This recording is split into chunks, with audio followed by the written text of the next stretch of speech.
What is up, my folks? How you guys doing?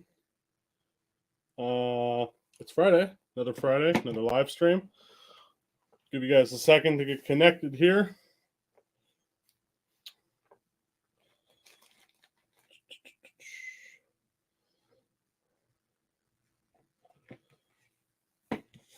All right.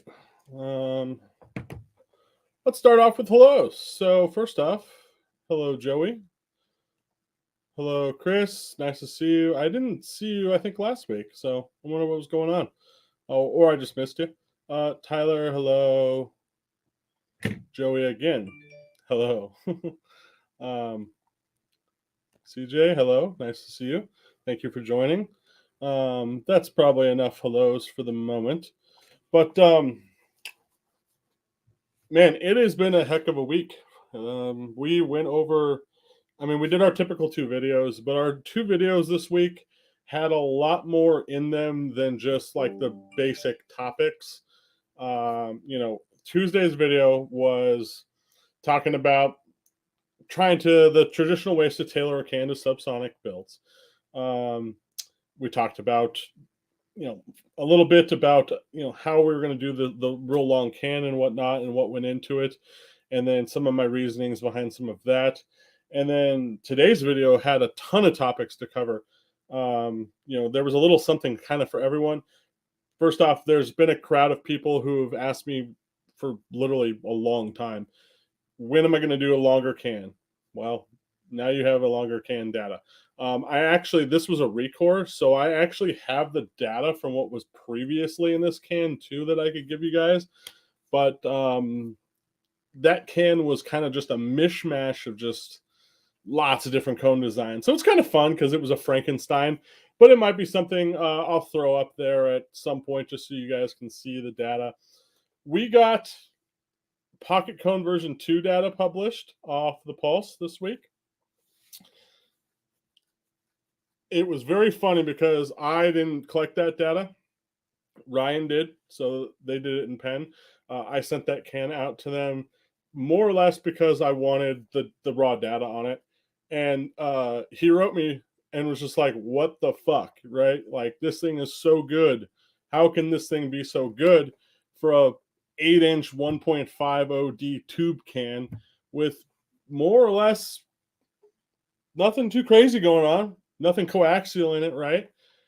That thing kicks ass. It really, really does. And the data was impressive. So you guys go check that post out if you want the raw peaks and all that. Getting back to, let's rewind. Thursday, Pew Science dropped RS9 data. I wanted to beat him to it, but I didn't want to do RS9 for you guys because we just had done a lot of 9mm stuff kind of in the weeks leading up in the previous month. So I was trying to give you guys a break for it, and then I was planning on doing RS9. Actually, I was planning on shooting it this weekend, but that's okay. No big deal. That data was impressive, and we are going to talk about it because there were some interesting things going on there that are counter to what most people might think when it comes to like barrel length and suppression and whatnot. And then Friday was the big dog, right? The big long beast can. Where are you at?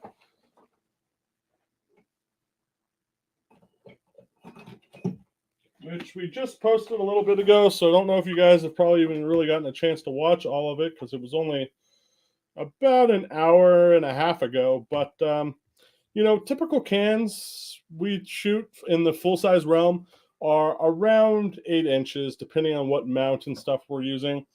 This is a 6 1/4 that is coming up that you guys haven't gotten to see yet, so stay tuned for this.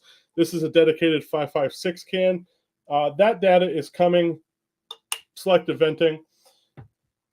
But then this was today's, the big beast can, right? So, look at the difference. It's huge. It's kind of ridiculous on the end of a gun. But for a long time, people have asked, when are you going to do a really long can? Or the other question is what's the quietest you can get subs, right? That's always been one, what is the absolute quietest you can get subs on a suppressor? So typically length, volume, things of that nature are going to give, in a roundabout way, our best suppression, but that's not always the case.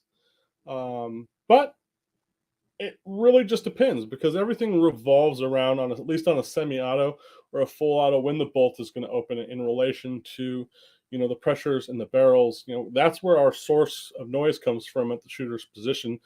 We do get some from the muzzle as well, but the bulk of it when we're shooting semi-autos comes from the port. A lot of times you hear people say, "Oh, it's port pop" or whatever, whatever you want to call it. That's one of our main sources of noise, and what we can do from a design perspective to limit that, and that's where it gets all into like the flow rates and stuff.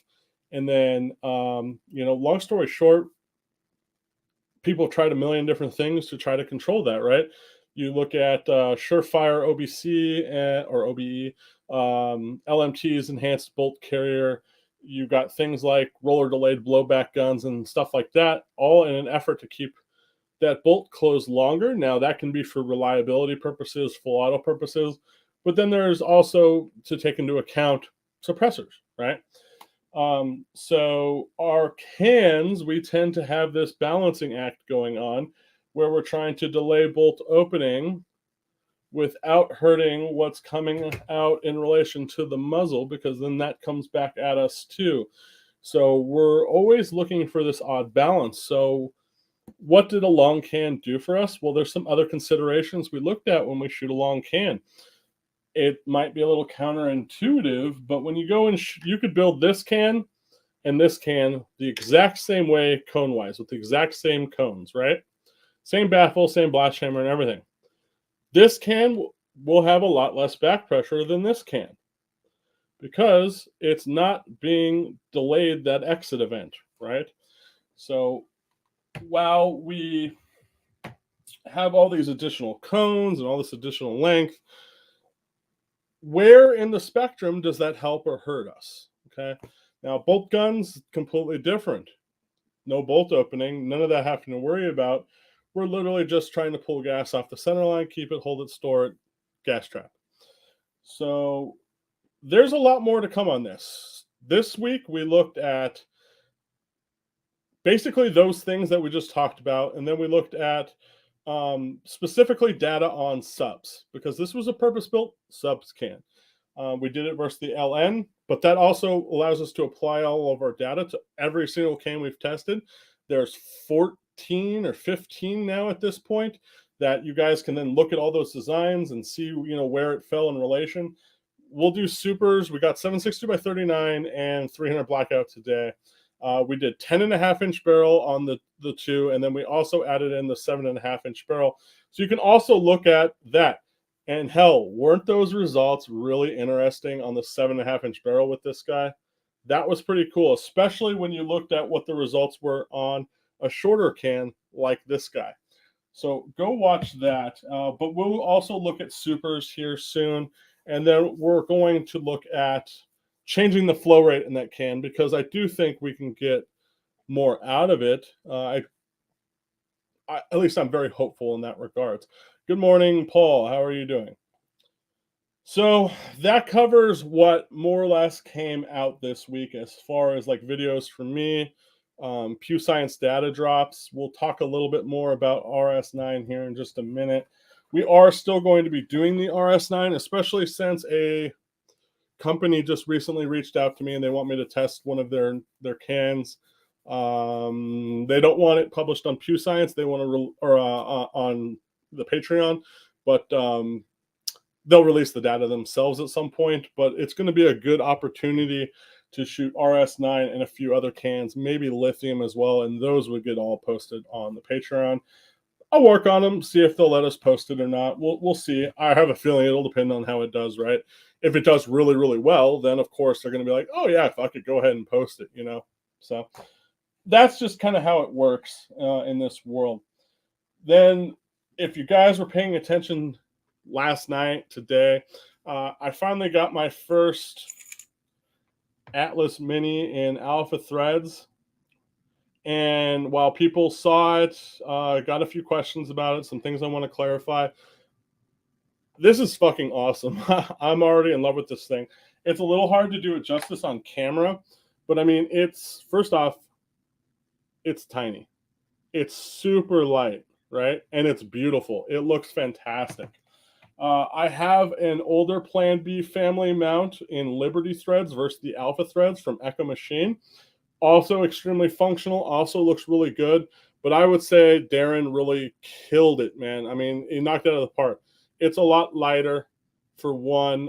You're putting the muzzle device in the exact same place, but you know, just the OD of it, everything just matches and flows really well. So hopefully you guys saw what that looks like on an Obsidian, like we have here. And I mean, doesn't that just look sick on an Obsidian? So for those who didn't A, know what it was, and B, some of the compatibility type things, we're going to go over that. Specifically Silencer Co. A question came up today with someone who had, I want to say it was an Octane 45, and I believe those use a booster housing, almost exactly like the Silencer Co. Bravo booster housing. Now, it does use a different external thread on those from the way I understand it, but internally they use an alpha thread as well. Now, I typically pick up for 3-lug stuff when I talk about Silencer Co. These Kaw Valley alpha threaded 3-lug mounts. And this is how this works for you guys in Silencer Co. land.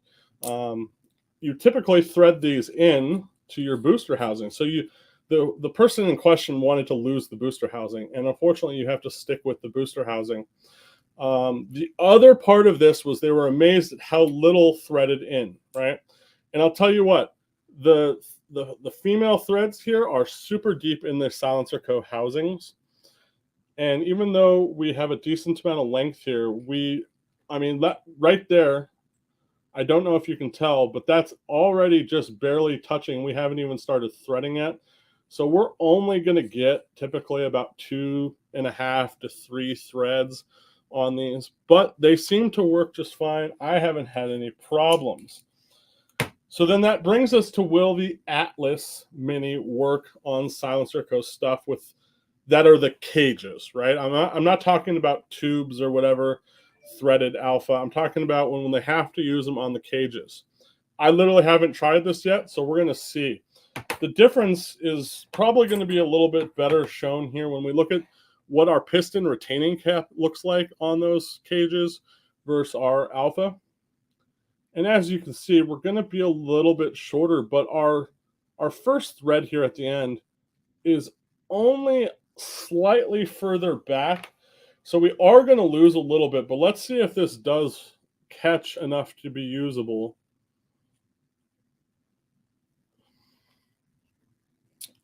It's not much, but I would say it's pretty much just as much as something like a Kaw Valley is going to do.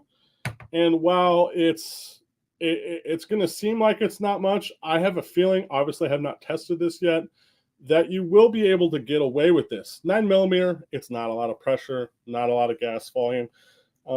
It just doesn't have the forces generated that might rip this thing probably apart. But 300 blackout for you guys with like your Omega 9Ks and things of that nature, that's one we're going to have to test because now we're getting at least a little bit hotter. So that is something to look at in the future. Obviously, they could increase the tenon here, the amount of threads taller. But, I mean, we're not talking like it's that much less than a lot of other mounts. And then you start running into issues because, again, this mount wasn't made for Silencer Co. cans necessarily. It was made for anything alpha threads. Alpha threads have become kind of the ASR Bravo, right? The 1375x24 is kind of the standard of the rifle can world for the most part. Well, when it comes to pistol cans, typically it's alpha, or if they're larger pistol cans, it also becomes those Bravo threads. So now you have access to, you know, your regular Bravo threaded Atlases. You've got your mini Atlases, and then I haven't got it yet, but they just are finishing up Charlie mounts for you guys that are Charlies. And I'll tell you what, I've already seen what's coming out of Silencer Co. on the Charlie and how the tapers actually all fit together and how square the shoulders are in some of in the spots versus what Darren is doing. And I mean, I hate to throw shade on Silencer Co., but man, are they not making their products as good as they could be. So those are going to be a huge improvement for those Silencer Co. owners who are looking to do a Charlie mount that's going to be quite a bit better, especially when you think about how those Charlie mounts work, with the tapers and everything. Like, the whole benefit is that increased ability to center the mount to the can when you're talking about Charlie stuff. And unfortunately, some of the stuff that we saw fell short of some of that. So a little bit disappointing. This is going to allow mainly the people who have pistol suppressors, like you Obsidian guys, and have alpha threads on their existing pistol suppressor, don't want to stick it on your carbine with a booster or with a lockout or whatnot. Maybe you don't want to go the 3-lug route, which I personally hate 3-lug for the most part. Can't really stand it. Tends to have a lot of issues as well. To be able to now use a normal kind of rifle taper mount, that's going to get you access to some pretty cool muzzle devices. So for those who maybe want like just the most simplest QD kind of setup possible, I mean, you can go with like these minis from Reardon, and then you would just put this on the end of your gun. It's almost going to give you kind of like a direct thread style, but yet with all the benefits of taper and a QD system. And you're just going to have, this on the end of your gun. Not to mention, it looks fantastic. Very minimal, very minimalist in nature. You want to step up a little bit from something absolutely, bare bones. You can go to something like these Liberty Baby Bells, which are going to be sort of like a single row cherry bomb.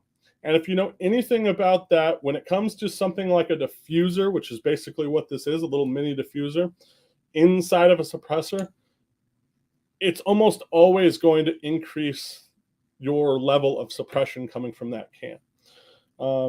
Then coupled with like something like an Obsidian, you're going to get nice spacing, okay, from your blast baffle and whatnot. Hopefully getting rid of some of the problems that we have with baffle strikes on these Obsidians. This isn't just about Obsidian, though. I'm talking any alpha threaded pistol can. So same kind of deal, a very minimalist platform. Or maybe you're someone who wants to run regular muzzle devices on your carbines, your 9mm carbines. It could be, A2 style flash hiders like this R2S here from Reardon. Those are going to hook right up. Maybe you shoot a lot of 300 blackout out of your 9mm cans. Well, now you can run a normal muzzle device and then go to the Alpha Atlas here and have all cross compatibility between your carbines and your rifles, your regular rifles and whatnot. Lots of different ways to mount stuff to things, right? It doesn't have to be this way, but for me, this is what I've been wanting for a while, and I'm so happy that it finally got them done. Not to mention, they just came out so good. It really came out really good. What else? Maybe let's get away from Reardon for a second. Let's say you want other ways to attach your stuff. Maybe you are a big direct thread guy. You've got integrated mounts like this from Echo Machine, right? You can go and let's say you have, where did I put it? Let's say you have an RS9, okay? Now the RS9 already comes with basically one incorporated in their design. It increases suppression on this can. So it's a good thing for even you direct thread guys, right? It's kind of like the best of both worlds. You're going to get those benefits of a muzzle device, but still retain your simple direct thread if that's what you honestly want.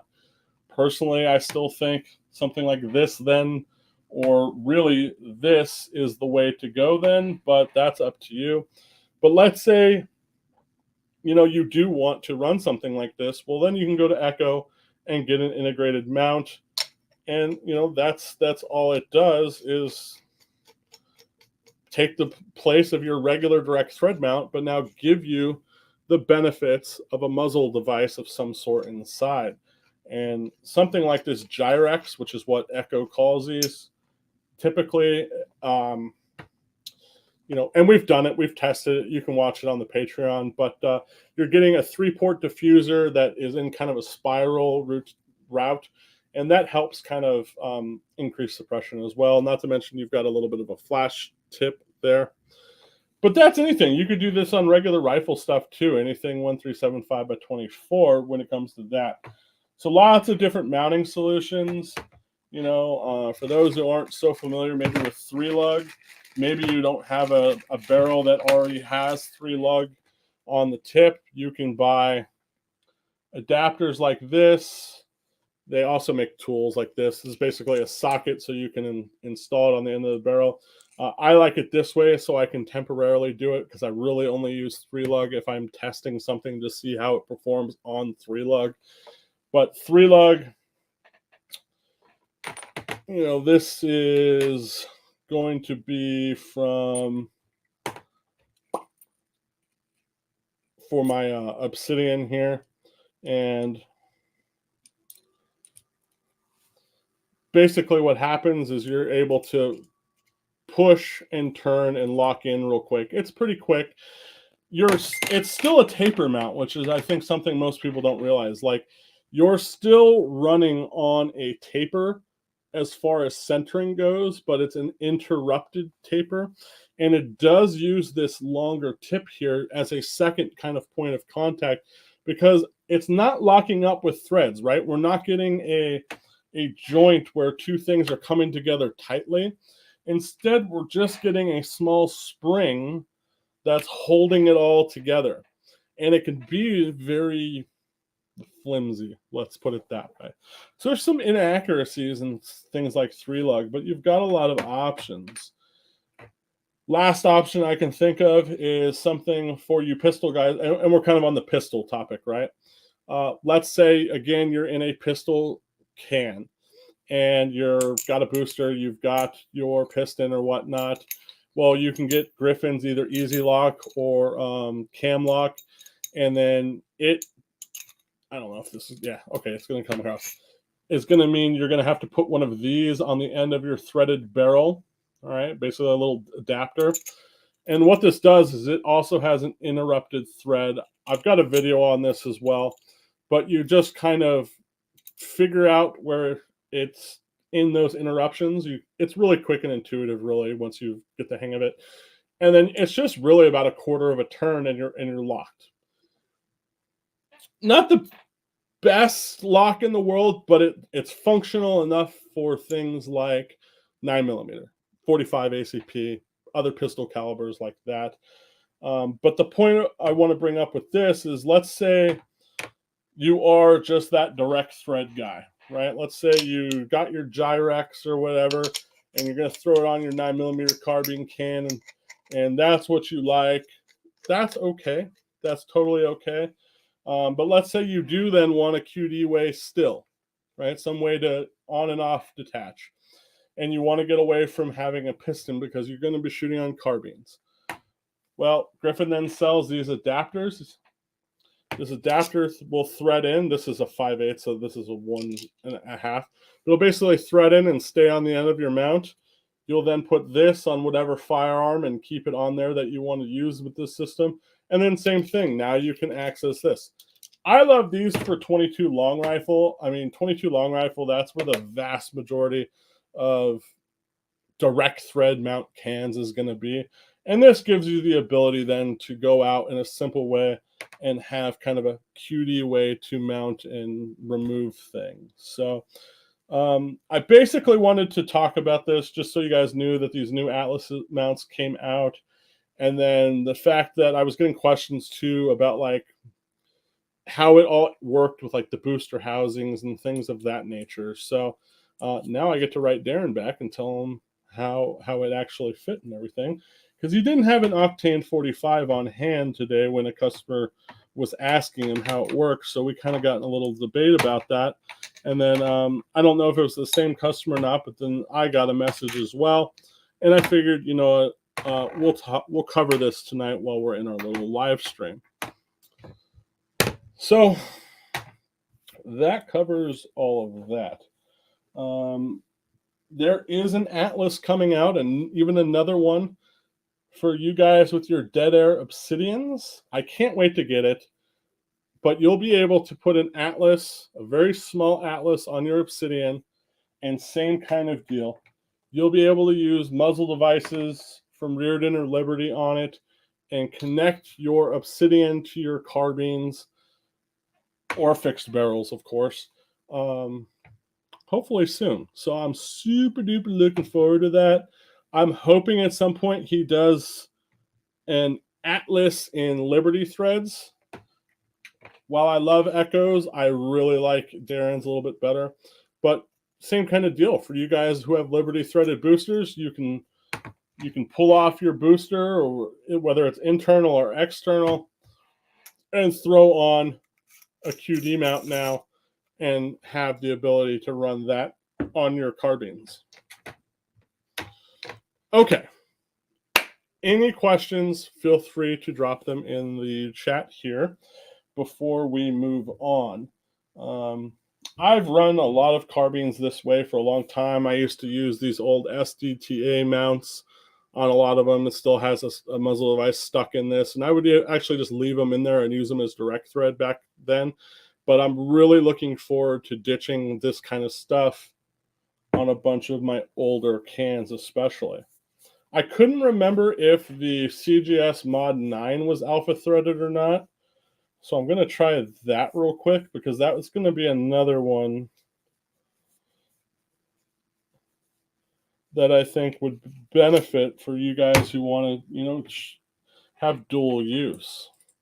Also, nope, so Mod 9's doing its own thing.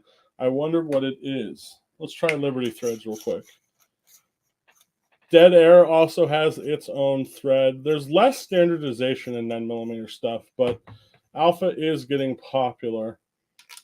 Yep, so Mod 9, I don't know what Mod 9 is, unfortunately, but that might be another atlas that I can tell them, probably needs to be made, because there's a ton of Mod 9 owners out there who I'm sure would maybe love to attach their Mod 9s to their carbines in a different way. I know I personally do. I like to put things back together now, or I forget to do it. That's how things get lost. In suppressor land, it's not good to get things lost.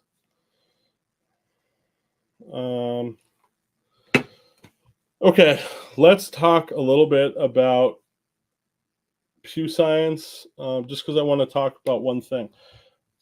I don't know if you guys saw it, but like I talked about when we reviewed, what is it, the RSP, right? The Resilient Suppressors RSP. You guys may or may not realize this or know this, but the cones and the stack and everything in the RS9 are identical to the RSP, except for the fact the tube is much bigger in this blast chamber section, so there's a lot more blast chamber volume. Then you have all of them 17.4 versus only partial 17.4, That's basically it. Just like their piston was basically this thing, they integrate the piston as a mount in their direct thread mount, because again, this is part of the magic on how this can works and performs as well as it does, as well as the features inside the can. We will talk more about every little detail, the models and everything of this can when we review it. So far you guys have some data: MP5 with a longer barrel, MP5 with a shorter barrel, provided by pewscience.com. Go check Jay's shit out if you haven't already.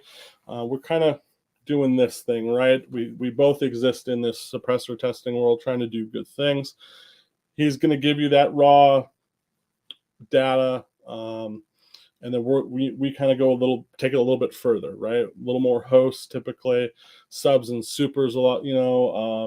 We look at what the modeling is, what the size of the clips are, a lot more extra info that you're not going to get. So we kind of work in this nice, beautiful little harmonious state. Plus, we can kind of concur our data, right? And so far, it's really lined up well. And it's funny because about a month or two ago, Tyler, owner of Resilient Suppressors, I've had the can, I've looked at it, I know how it's designed. He said to me, he knew that he had already had it, he had it at Pew being tested on the longer and the shorter barrel MP5.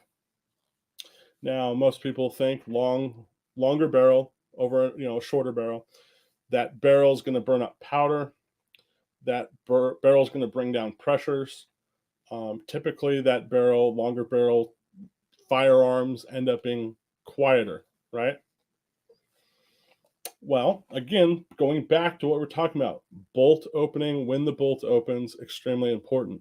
But the other aspect of this that people do overlook is how the suppressor works. How do those cones work? How do those clips work? What do they need to work at their peak efficiency? And depending on the design and the cone and everything, a lot of times it means pressure, a certain amount of it, a certain amount of gas volume for it to work at its highest. The Nomad L is a great example of this. Nomad L, you shoot it on bolt gun 308, right? Lots of gas volume, lots of pressure. Those annular spaces on those coaxial cones, they get used to their fullest. You go shoot it on something like 300 blackout subs, and while a million people out there will recommend the Nomad for everything under the sun, it's good. Don't get me wrong at all, but it's not going to use those spaces and that design to its fullest. And therefore, it doesn't rank when we test it as well as some of our other designs. Still does good. Don't get me wrong. Still going to sound good. But there are things to consider. And if you don't believe me, let's just say I have had other people test this same thing and they will concur. So again, lots goes into suppressing firearms. Just like our Friday video today, and you look at what that longer can did in some situations. Sometimes it was a benefit and sometimes it was a detriment. It really depended. It mostly depended on how much back pressure was being generated, and when the bolt was opening in that specific test. But then you come to something like this. This is designed to get the quietest response to the shooter. That's what it's designed to do. And it's designed to do it on things that are very back pressure sensitive. What is going to be more back pressure sensitive? A longer barreled AR9 or a longer barreled MP5 or a shorter barreled MP5? Or you get into kind of the AK 9mm platforms, okay? So that was their target. How do we get that more sensitive firearm to suppress better? And that's why they've added some of the features they've added. And we'll go into this more when we review it. But it was no surprise to me because I literally said that when Tyler asked me. He said, hey, which one you think is going to be better? He thought he was going to trip me up, right? And I'm like, bro, that shorter barrel on that particular can with that particular design is almost certainly going to be better than the longer barrel. I see it all the time when I shoot my Strybog. My Strybog has what, an 8.2 or something inch barrel. For 9mm, that's pretty long. And some of the cans, typically the cans that do the best on supers, end up, you can literally watch how the subs results works, right, with the longer barrel. So for me personally, barrels over like 7 inches on 9mm, unless I'm doing like some sort of, even if it's an integral, I don't want it. I would much rather use that length to build suppressor.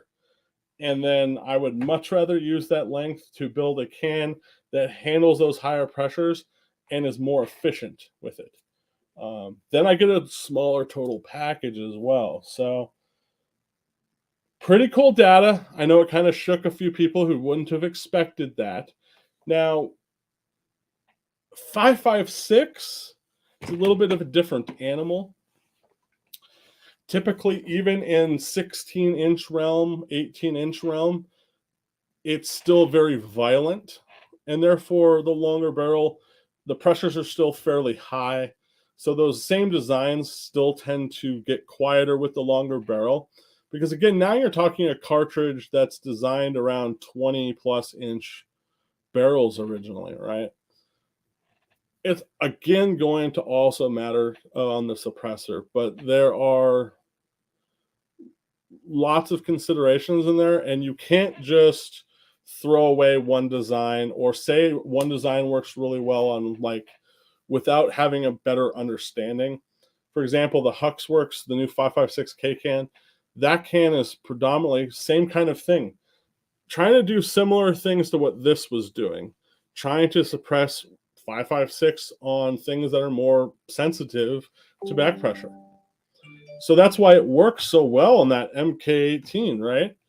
But from what I've seen so far, you go shoot it on a 16 to 18 inch barrel, and you're not going to get as much performance out of it. Other cans that are more restrictive end up starting to do better then. So it's something to really try to wrap your head around, that just shooting one can on one thing doesn't necessarily mean it's always going to be good on every barrel length. And it doesn't always mean that when you increase the barrel length that it's going to actually get quieter. But I mean, most of the time that is true. So it's probably how that the kind of, just general accepted perceived notion of that came to be. Okay, I have now covered everything that I think I wanted to cover, at least initially here. So now we can kind of open the floor up to QD, literally about anything, our Q&A. Up to you guys. What you guys want to talk about? Let's hear about your weeks. Let's hear what you guys think. Let's hear what you guys want to see. If you guys don't have any questions, that's not a big deal either. As far as stuff coming up, though, we are still going to do RS9. We are going to do, I think, something that a lot of people want, that at least I've seen, because a lot of people I'm noticing ask things like, okay, how does 300 black do on such and such 9mm can? So I'm really looking forward to doing, I think, like the Mod 9, the Obsidian, we'll do the RS9. We'll probably do a couple of my Form 1 designs, and they'll all be 9mm cans, and we'll shoot them on 300 blackout, and we'll see how they do. Subs and supers probably. Some of them might not be rated for supers, but fuck it, they blow up, they blow up. Why not? So that is another thing that's in the works. As well as a shorter 556 can, dedicated 556 can. And then I've already shot some stuff. I just haven't published it yet. 10.5-inch barrel,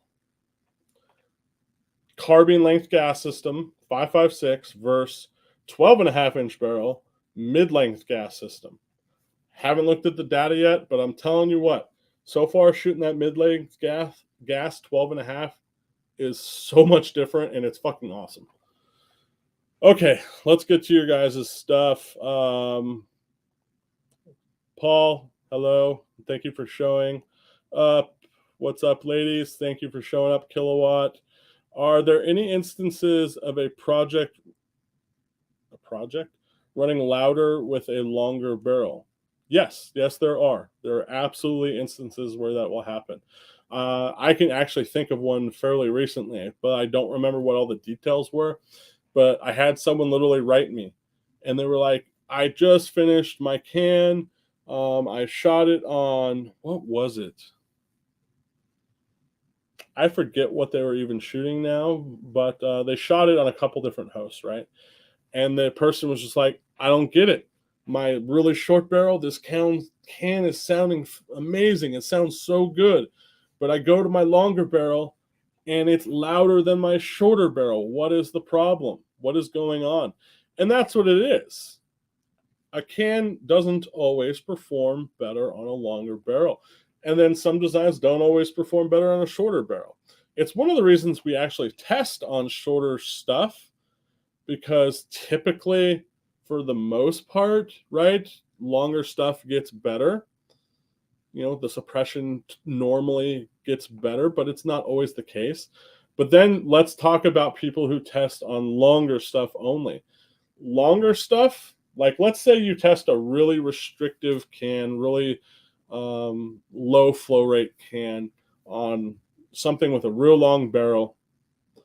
It might do fantastic because it had all that barrel to burn up powder. It had all that barrel to dissipate some pressure and things of that nature. But that can might be so overly restrictive that once you start getting it into the short stuff now, well, now you're going to get a bunch of port pop because now the bolt is going to open sooner. And then that internal can design might not be able to handle all that additional pressure that you're generating on that shorter barrel. So it's a double-edged sword, right? And we try to design cans, at least on my deal, to be able to do well across the board. We just recently put a bunch of data together, 14 different suppressors, side by side, where they ranked, right? What design was inside of them. 300 blackout subs, 300 blackout supers, 556, bolt gun 308, 762 by 39 subs, 762 by 39 supers. It was a very small sample size on the 762 by 39 supers. But we literally could package it all up. We put it all right next to each other. And you can look and see what correlates and where. And it's very interesting when you have that much data side by side to put against each other, when you actually have access to the models of what's inside the suppressors. Data is great, right? Getting a published thing every week going, so-and-so's Form 4 suppressor that came out does this on 308 or 300 blackout, right? But without knowing what's inside the can, like really knowing, what are you really learning other than that particular can worked well in that particular thing? So if you're really super interested in this kind of stuff, well, then that's what we're trying to offer. That's what I'm trying to do, right? Is understand it in that level.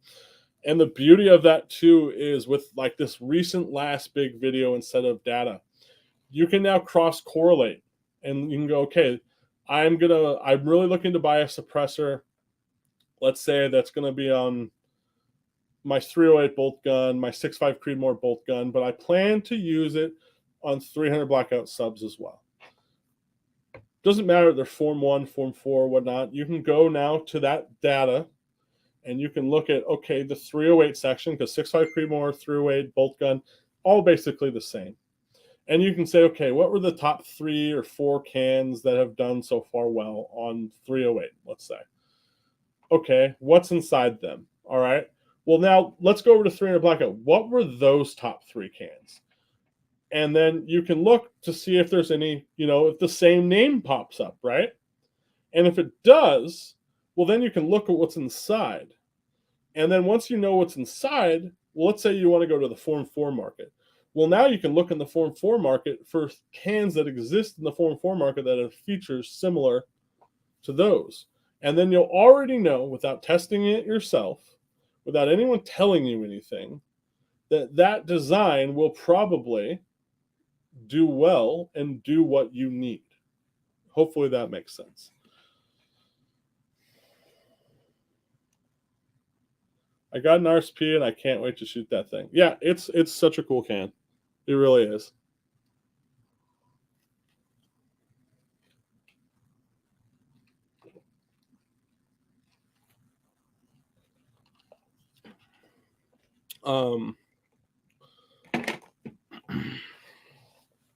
Oh, I have other news, actually. Yeah, man, it's literally all on the Patreon. Here, I'll even show you where on the Patreon. So basically, when you join, now, I mean, if you join in the middle of the night, I might not see it. So it might be not till the morning. But I send you like a greeting thing in an inbox that you have on your Patreon, just like Facebook has a messenger and all that kind of stuff. Instagram has a messenger, same kind of deal. You have that on your Patreon, your subscription. You control your subscription from your side. I have no control over it. You enter, cancel whenever you want. It's up to you. But I send you a link, okay? And I also send you a link for a video Video is going to go into how to navigate, how to use the Patreon, whatever. But the most important part, the very, very most important part, is I made this as simple as possible to find things. And I did it by making one post. And this post is long, and it has categories and sections and the links directly to videos and everything laid out. So that link comes in that message when you first join, when I send it. Could be, if it's during the day, I see it fairly quickly because my phone goes off and I get a little notification that I have a email and a new person signed up, right? But again, in the middle of the night, I might not get to it until the morning. Right? Typically, on my way to work, I literally scroll through and I send them off. And that link will give you that. It'll be in your inbox, and you just keep that, and it'll be in your inbox forever. And you can click on it every time, and you'll get to the master post, and you'll be able to scroll through and pick out, and look for what you're trying to. I'm looking to watch some videos, stay on Form 4 cans. Okay, here's the Form 4 section. Why don't I just show it to you? I mean, I don't even know what I'm talking about. Hold on.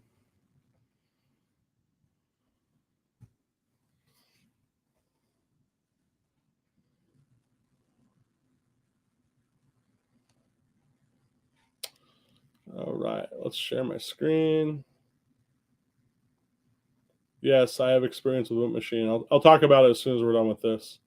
And then anyone else who has questions about anything else, go ahead and drop them now, and then we'll get to them.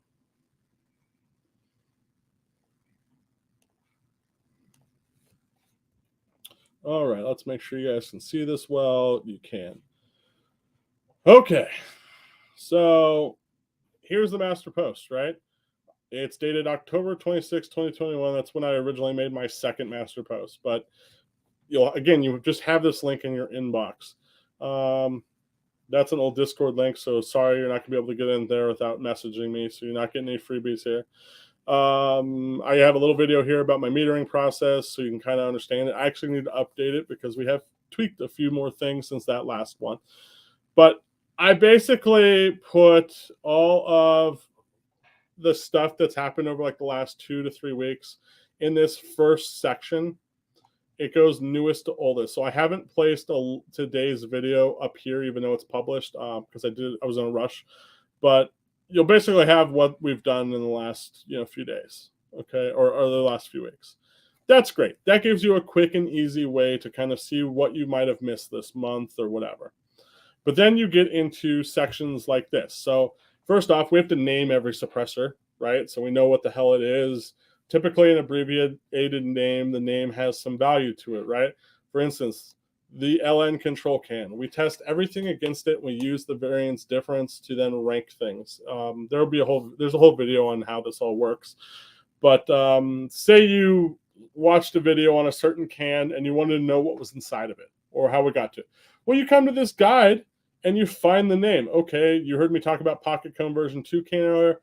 Well, then you'll click on this link, and now you get to watch the tabletop review of that, which is going to have the models, the spacing, all the info on it, right? So that way you can quickly access what these cans are. I keep looking over at my mic instead of the camera. I apologize if I'm constantly looking away from you guys. So, for instance, today or this week's topic can was the Beast. That's our that long can. I mean, the names don't always have the best, but they do have some, descripting factors, right? And then you get into where we do our ranking, like where we occasionally, so let's say we've tested 3 cans this month, let's say. Well, each video, of course, is going to go over the data and how they did and whatnot. But then eventually I will take, when I get to about 2 to 3 cans, that data, and we will apply it to our ranking. And then we will go over all of it across multiple calibers. And we look and see what we've learned and how things kind of shook out. Okay. So the newest one is this one right here. And this one was super important because it goes into exactly what we were just talking about, with having all the cans side by side and looking at which ones did well on what, and where there were correlation between different calibers and whatnot. Then you can look at the cone styles, how they were clipped. there's a ton to take in. Videos do run long. I will tell you that because the information and the data is there's a lot of it, right? So I try to keep them under an hour when I can, 30 minutes on some, but I also don't want to take away from you guys, all right? Do always at least like you can watch the first part of like let's say we do a shoot a let's say we tested a can today and we published it. Typically, I break it into okay, here's the at ear stuff, and then we do the at ear conclusion. Then I show you the shooting of the muzzle stuff, and then we do the muzzle conclusion, and then at the very end, I typically wrap it all up, show you where it lands in relation to everything else, something along those nature.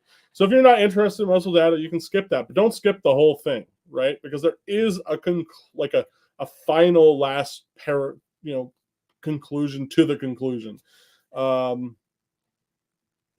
If you follow me long enough, you're going to get pretty good at probably being able to process the data and the graphs and whatnot.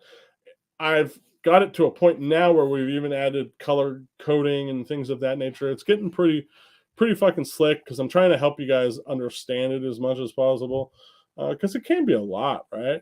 And then you kind of get to this section. This is kind of your general section where you've got, things about building cans, spacing, blast chambers, engraving, clip alignment.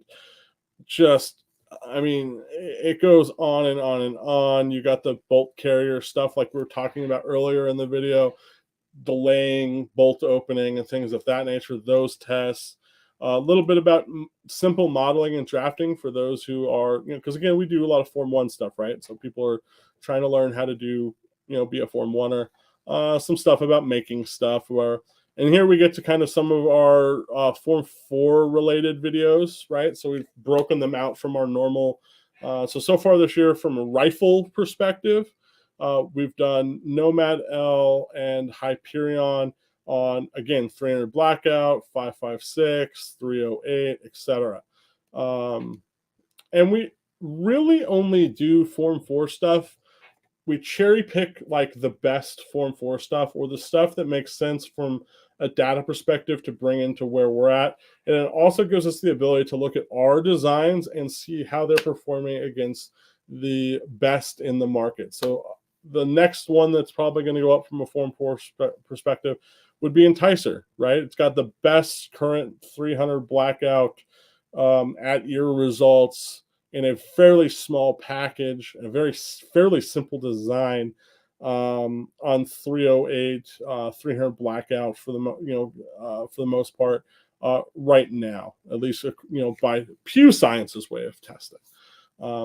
Though our stuff ends up correlating really, really well, especially our 9mm stuff. God damn, it's literally exactly perfect. Here's a little bit about a control can. You're going to have to go into the process of how we do things to understand all of that. A little bit about cones, different kind of cones, drawing them, some of the history of them, things of that nature. Some people like that kind of stuff. If you're looking for just some info on some coaxial, cans that have coaxial features, we've kind of sparsed out an area just for that, which we'll be adding to again as the year goes on. We kind of went through like a revamp back in, what was it, like February. So a lot of this way of doing things has been getting really better and better and better. And then this is probably one of the most important areas right here.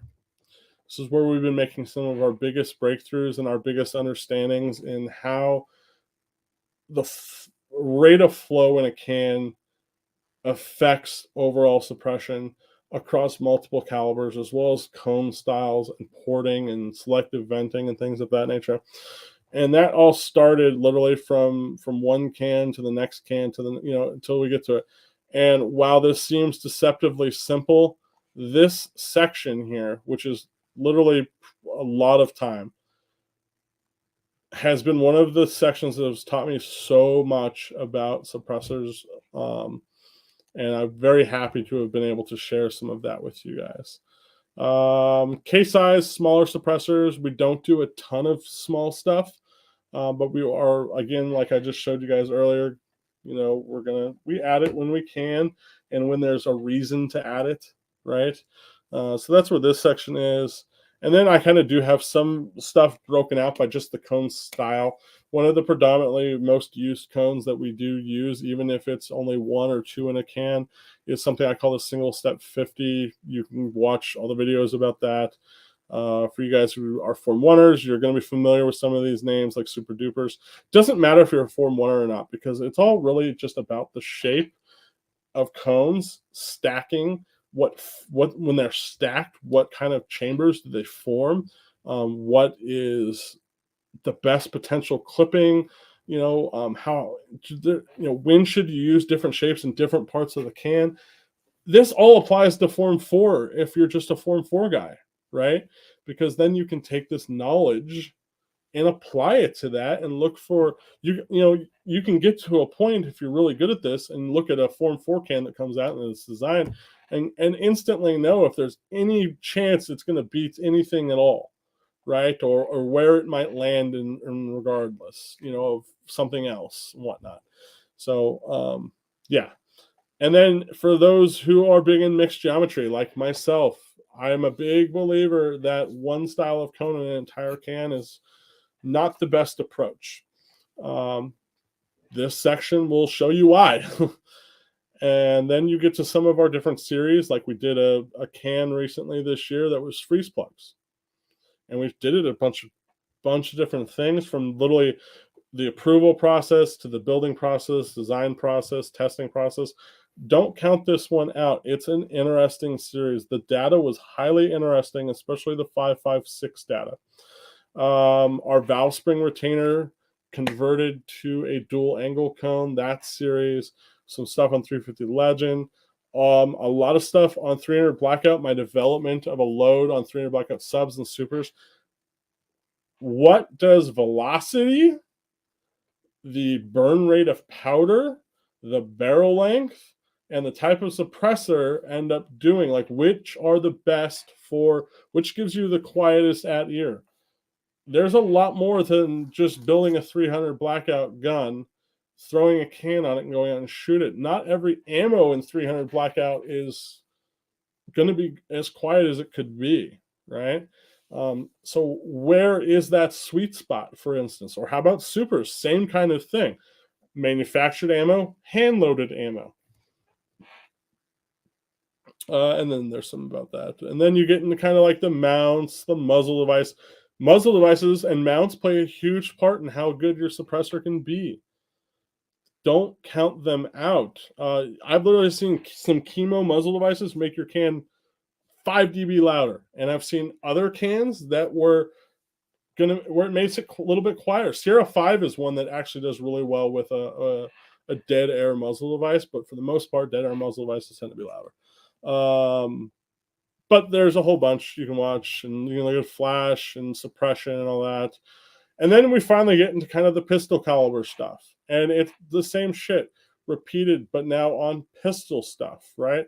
How do boosters work? The relationship between the first cone and the booster and the piston and different piston designs. Remember I was talking about in the beginning of this video with the integrated mounts and stuff? Like, all this little shit is super fucking important at the end of the day, because a bunch of little details add up to be big suppression when you put them all together.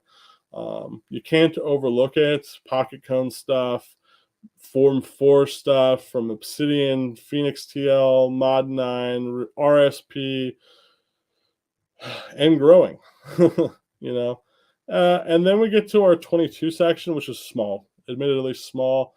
We did have to lose a few things, but I actually have a 22 can that you guys have never seen before that's going to be really interesting, sitting right here, that we're planning on shooting here soon and getting some more 22 data out there. So for 22 right now, I think the best Form 4 can on the market is the Liberty Precision Spark. Liberty Precision, they've been very hard to get the Spark, but as of last night, Riley told me that he is back in production on Sparks. It's a new version of the baffle, so it's a little bit better, but also a little bit easier to machine on his new machine, and should be ramping up production on those. So I would definitely get a Spark if you can get a Spark, because I don't foresee anyone other than maybe us beating it anytime soon.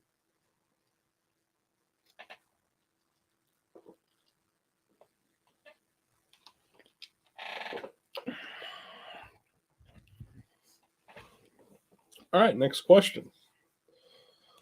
Whew, there's a lot of talking. Man, I had a hell of a week too, guys. I wish I could literally write a fucking movie about my month. I've had the worst luck and I've gotten fucked so many different ways this month. It's been crazy. I was supposed to pick up a brand new truck today up in Phoenix, which is a couple hours away. They've had 2 weeks to get it ready. Had to have my dad take a day off from work in the busiest part of the year, for example. And 2 hours before going to leave to go up there, they call me and say, it's not ready. They don't give a fuck if I was flying in or anything. You know, problems with 2 different banks. I got in a car accident. My truck eventually got totaled after a huge fiasco where we had to get appraisers involved, and then dude, it's just been a fucking nightmare of bullshit. I haven't seen a single penny. I've probably lost 30 fucking grand this month, to be honest with you, because of all the bullshit. Eventually, I'll get it all back, but it's been extremely stressful. And then my work has been very stressful, and hopefully by this time next week, I'll have turned the corner and had most of this bullshit done with. But all right. I'm sorry, I skipped one. So, any experience or data on the whip machine cans? I don't have any data on the Patreon yet, like right now. Yeah, we could probably add some. Okay, so here's the thing about Whip Machine. The dude who owns Whip Machine is a super nice guy, very nice guy. They're someone who sells a lot of cans. They sell a lot of cans. They switched to Atlas. That was really cool that they did that. They recognized what Darren was doing and switched to Atlas. So kudos to them. I'm not a huge fan of how they advertise their cans because a lot of times it's a little embellished, to say the least. But I appreciate that that's the world we live in. They're not very good cans, but they're cheap cans. The market has kind of gotten a little bit flooded with more expensive suppressors. That's starting to change. Obviously, YHM makes a pretty good budget-friendly set of suppressors. Whip Machine kind of makes some that are even cheaper in some ways. I definitely wouldn't buy them over YHM. And then now you've kind of got the new kids on the block, right? The B team guys like myself, DDC, Resilient, Otter Creek Labs, Liberty, who we're trying to kind of target a middle ground. We're literally trying to make the best fucking suppressors money can buy at a price that is in that YHM kind of or a little bit higher realm. And when I say higher, it's literally just because you do have to make a little bit of money and you do have to put a little bit of effort in and expense when you do make a better can, right? But we don't really want to make super high dollar cans that aren't doing anything more than what cheaper cans are doing. We want to pass value along to customers, and I'm trying to speak for kind of all of them. It's very similar to what WIT and YHM do, but with a much better product. And that's kind of our goal. And getting back to the Whip Machine cans, their newest can does pretty decent. But there's only so much, first off, that monocores can do. There are some pretty elaborate monocore designs out now. Achilles Defense makes some. Ballistic Research makes a couple cool features in some of their monocore designs. Obviously, Liberty is pretty well known for their monocores, and they've done some pretty cool stuff. But you're never going to make a super good monocore can if you're comparing it to a super good conical cone can. Just how it is. Now, a shitty conical core can obviously get beat by a really good monocore can. But for the most part, wit doesn't make anything that is really like high performing. And I really can't see a situation where a wit can is a good choice over, let's say, just even a YHM can. Hopefully one day they'll make some even better designs, but I don't really think that's their thing. I think they really just like making a simple, super budget friendly suppressor that works.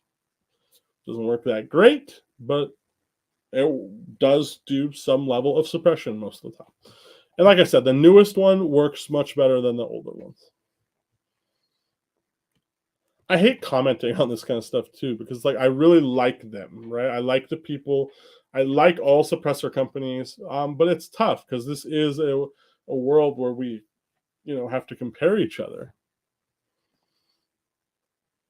What barrel size would be most effective on silencing a 5.56 and an AR-15 with a Helios Tie QD? Well, I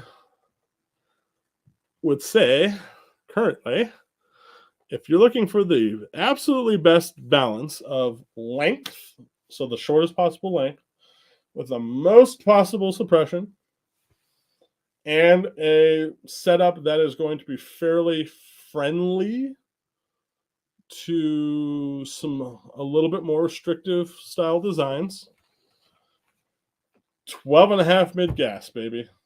12 and a half mid gas. You want to go a little longer? Okay. But I think 12 and a half mid gas system right now is the best balance of length and potential suppression.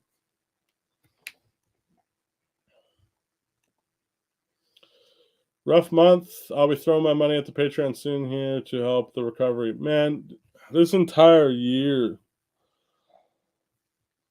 I think this might have been the worst year of my life. I don't want to really complain to you guys, but like, if it could go wrong this year, it's been going wrong. And I mean, I want to be thankful, knock on wood, because there's, of course, worse things that could have happened this year. Absolutely. But I mean, every month, it's like I've kind of been thrown a curveball that's either cost me a decent amount of money or a decent amount of stress or both, or whatnot, but I'm thankful still. I could be someone in Florida with no home, my business destroyed, so it could always be worse, right? And I try not to lose sight of that. So speaking of that, actually, since we're on the topic, if you guys are familiar with Alva Devins, hopefully, if you're in the Form 1 world, you almost certainly are. Alva is your alvadevins.com, who does like your recores, your laser engraving. Just the super most nicest motherfucking guy I've ever met in my life. He's become a very good friend over the last few years. He's lost his home twice in Florida. This time he did not lose his home, but mother-in-law lost her home. Some of the kids and stuff lost their homes. So they live in Naples. You've seen it on the news. I guarantee it. Totally underwater. Everyone is alive. They're all living with him currently right now, staying with him since his house survived. There's a GoFundMe. I posted it today on my Patreon. I threw what I could in there. Like I said, it's been a tough month for me. But if anyone in this world, yes, it's technically not him, but it is his family, and a lot of people need our help. So I have no problem. I'm a little different. Some people have a lot of trouble, spending $10 a month on a subscription or throwing a little bit of money to someone when they're in need. But I've been on kind of both sides of the coin, and I see that we got to help people, especially the people we know. So if you want to donate to him, go to my Patreon. I put a link up. It'll take you to a GoFundMe for his family, and yeah, and if not, no big deal either. It's always a little weird. He didn't even ask me. He didn't even tell me about the GoFundMe. He put one single post up on Facebook. Never talked to any of us guys who we talked to every day. That he wanted. That there was a GoFundMe. So I mean, that just tells you something about the person, because they're not even comfortable, I'm sure, asking for money, right?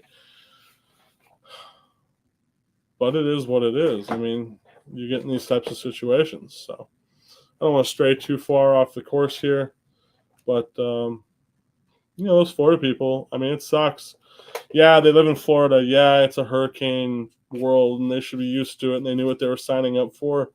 But I mean, they've never seen a hurricane like this before.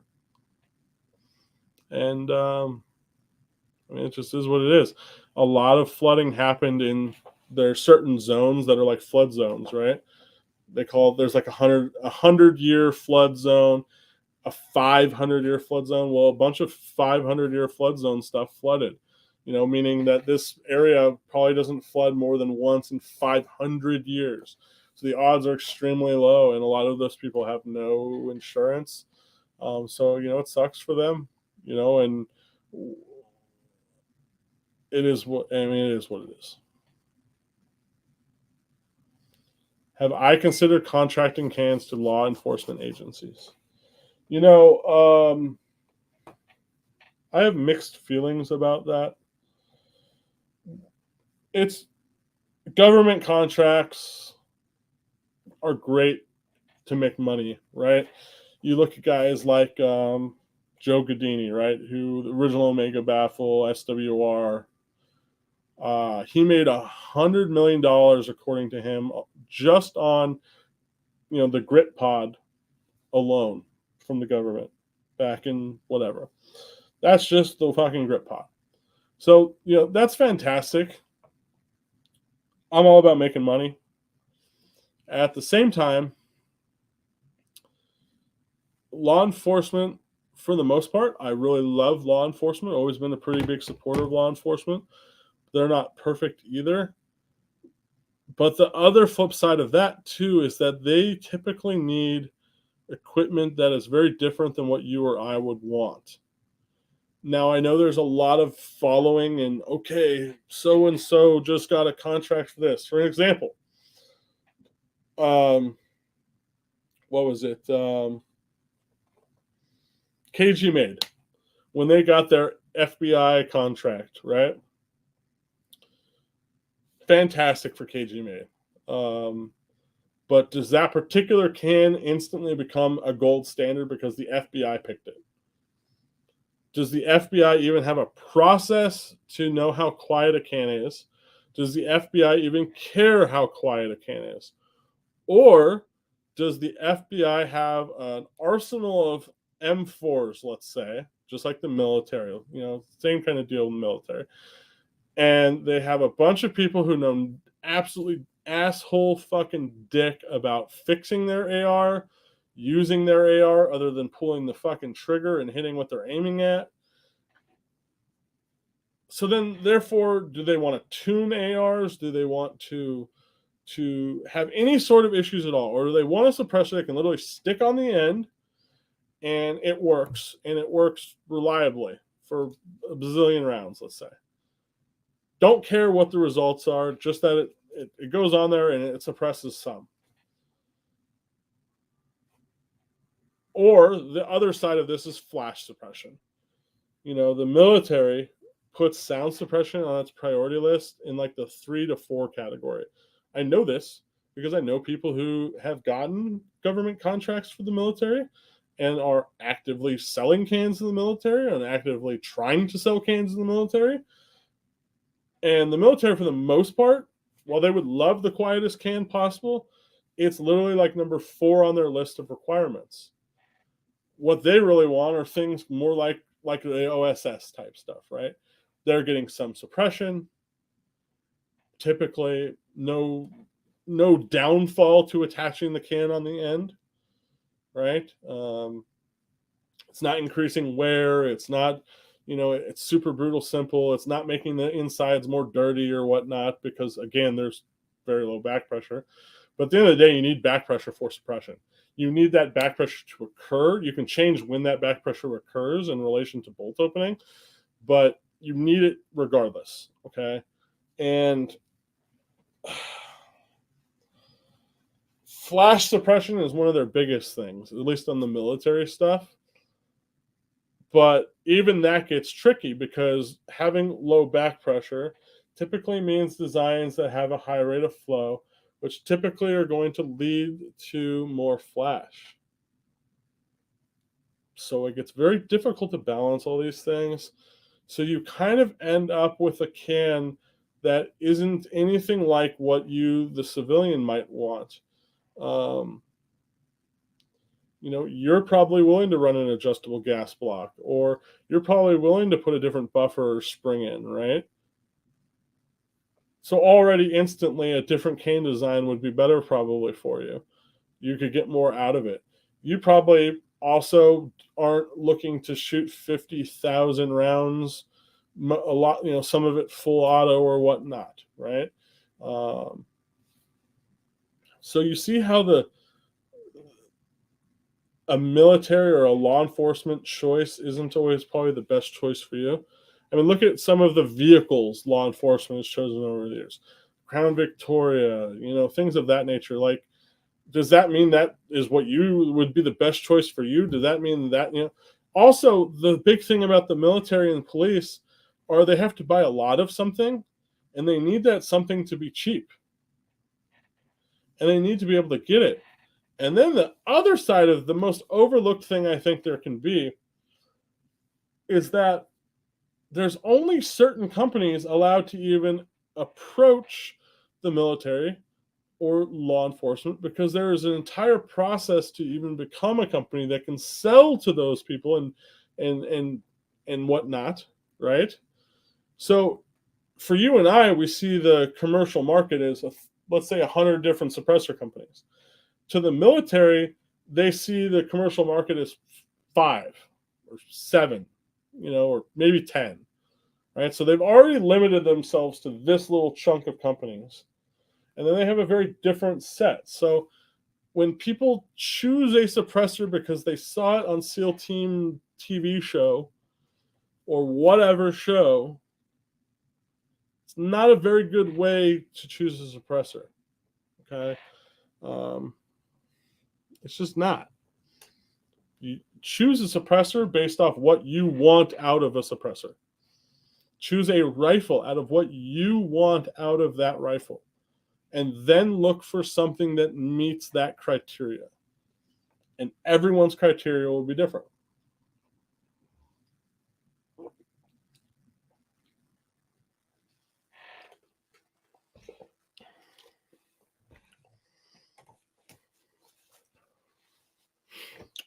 Hopefully that makes sense.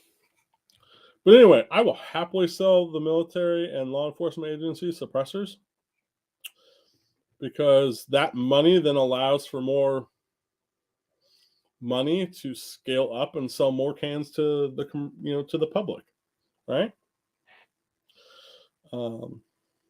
At the same time, though, there's a double-edged sword to that too. You wonder why some of these companies that have big military contracts and you can't get some of the stuff that you want. Well, who do you think is getting taken care of first? The big military contract or restocking their website? So there's a give and take. Would you rather use a heavier buffer and adjustable gas block? Adjustable gas block all day fucking long.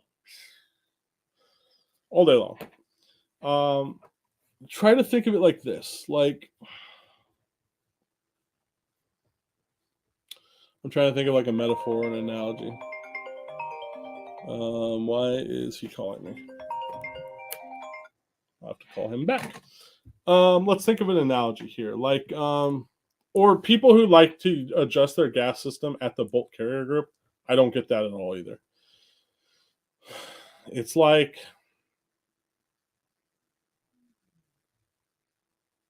okay, let's say you had a garden hose. Right? So you got the valve on the hose at the wall, and you got the size of the hose, and then you got whatever attachment you're going to put on the end of the hose, and then you're looking to, I don't know, you're looking to go water your really sensitive bushes, let's say. So you've got the options, right? So in this metaphor, the attachment on the wall, the valve on the wall, that's your adjustable gas block. The hose is your gas tube, and the attachment on the end is like your bolt carrier group, I guess, or your buffer and spring system. Let's kind of those three things kind of sparse together. So let's say you it's a little hard though, because no matter what, that gas has to go somewhere. So it's like, let's say you needed to adjust how much water was coming out or make a giant mess. Why would you want to adjust it at the hose end versus just turning the water on only a little bit initially and then going to the hose end and fine tuning it? Now it gets a little difficult because in our metaphor, with water and a hose, that hose, you can have a squeeze gun and only so much comes out, right? But for us, let's say we did adjust at the gas block or the bolt carrier group or gas system. Well, for us, that gas still has to go somewhere, right? Because it's already in that gas tube. Where in the hose, it just stays in the hose pressurized because it's pressurized 100% of the time, constantly. Where us, it's happening in pulses. But hopefully this made some sort of sense. I have no idea if it did or not, but adjustable gas block is the way to go. That is the first place you should start.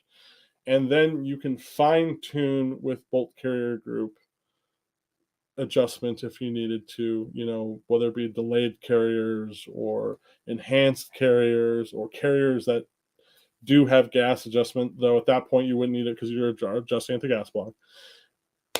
Especially since now you've got that. Let's just back up too. Let's say you only adjusted at the bulk carrier group with those ones that adjust at the bulk carrier group. Well, you still have that gas coming now up to the bulk carrier group, right? That gas still has to go somewhere. So now it's up in your face area. Even if it's, hopefully that makes sense, right? Like regulating it there is cool and all, but it's not the best option.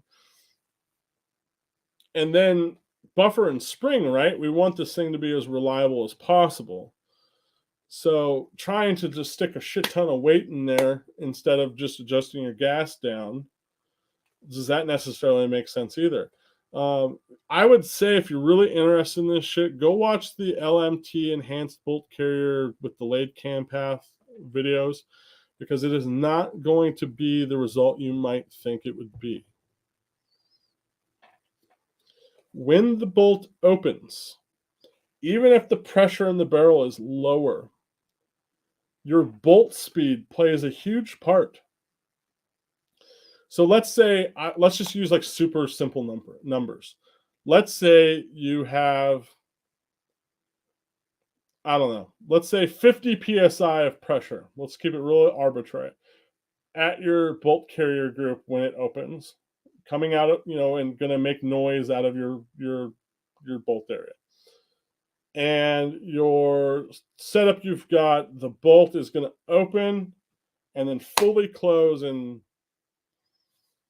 I don't know, let's call it half of a second. Is that going to be better from a suppression standpoint than, let's say, 30 psi, so lower pressure, therefore probably lower noise? But the bolt now, because of that lower pressure or that spring and buffer combo, is going to open. It might, it's delayed or whatnot, and that's how we achieve that lower pressure. But now that bolt is going to cycle slower. So now that bolt went back and it closed, but it took 1.5 seconds. Well, how much total energy was released out of that bolt cycling? Was the lower pressure but bolt open longer because it was slower going to be quieter than maybe a higher pressure scenario where the bolt opened and closed much faster? these are the things you got to think about. It's not as intuitive as you might think. Now that I've told you this, you might be like, "Oh, okay, well that makes sense." But when is that magical balance taking place, right? What is the optimal bolt speed in relation to pressure in the barrel? To calculate that, you need some extremely expensive tools, extremely expensive high-speed cameras, an extremely good head on your shoulders, and a huge amount of test data. I've looked at some of it. I've had access to some of it, and that's just looking at it without thinking about how many different styles of suppressors there are, with how many different types of back pressure characteristics, and how many different types of loadings of the exact same ammo. And it gets extremely, that's to the point where there's so many variables, what are you going to do? But you can find kind of sweet spots.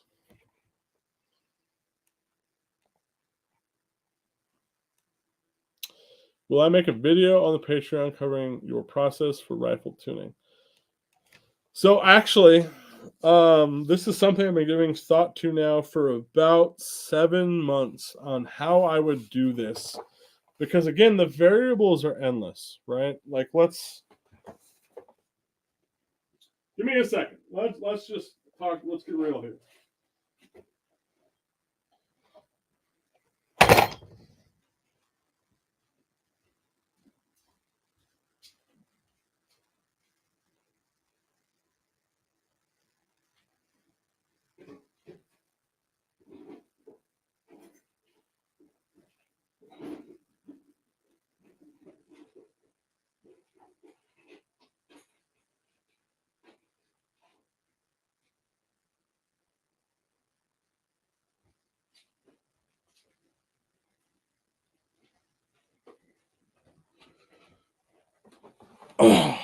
So we can do a decent video, right?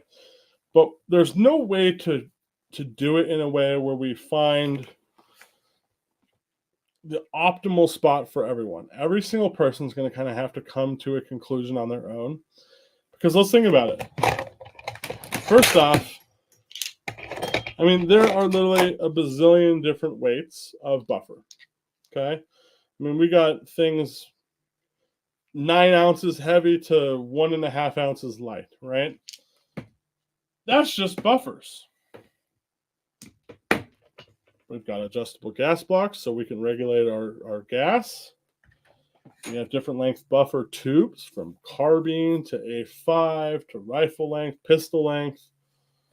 Which, by the way, not a huge believer in A5s at the moment, but it does depend.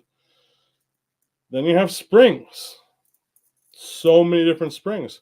You've got things like, the red heavier springs from Springco or their yellow lighter springs. But those are round wire springs, right? Round wire springs. You've got things like flat wire springs, right? And these come in lighter or heavier. Depending on the wire and everything, you might have more force initially on the bolt carrier group than a round wire spring or whatnot, but then maybe lighter force as it's cycling. And then you have to kind of take all those different options and then you multiply. So let's just say there were 3 buffers you wanted to test, 2 springs you wanted to test, and then maybe, 2 to 3 gas settings you wanted to test against 2 different suppressors you wanted to test. So that's 3 times 2 times, let's say 3 again, times, and then whatever that answer is would be then times 2. So right there, that's like, 36 fucking different options, right? But that's not to say we can't do a few of them and kind of look and see what happens, right? So my current approach, and then I didn't even talk about this. Then you add in things like these, right? Where you've got dual springs. silent captured systems. I'm a big believer in silent capture systems. Or you've got things like,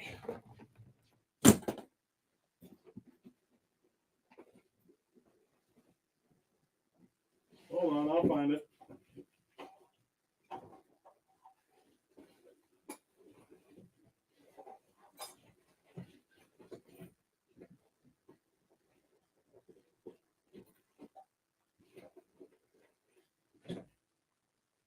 Nope, that's not it. Oh, there it is. Or you've got things like hydraulic buffers, right? That brings a whole new level because it's not just a fixed weight sitting there. And then, of course, like I was saying, you've got different length buffer tubes, right? And different length gas systems. There's probably, when you literally think and write it all down and do the math, I mean, there's probably 10,000 different ways you could test. And then that's just on one suppressor, right? So it's super complex, but basically here's my current way of doing this. I stick with normal I do like enhanced, but normal cam path bolt carrier grips. I typically use a screw adjustable gas block, though I do kind of like the rifle speed ones that came out. They seem to be one of the first click adjustable that I think is fairly giving you enough sealing and all of that nature, because not all are and then that's the other thing I didn't even say is gas port size plays a part too, even with an adjustable gas block. It's kind of odd, but I typically start off, most of my stuff's going to be carbines length buffer tube. I like things short but not too short. I want my bolt, right? Think about what I said earlier. I want this to open and be closed fairly quickly. And I want it to do it in the lowest possible pressure setting in my barrel. That's what I'm looking for. I can tune a lot of that with just building the can the right way by changing the flow rate in the can, whether it be through clipping, porting, can length, whatever possibilities are, again, endless. But I'm typically not going to go in with too heavy of a spring. I'm going to typically run just a regular carbine weight spring.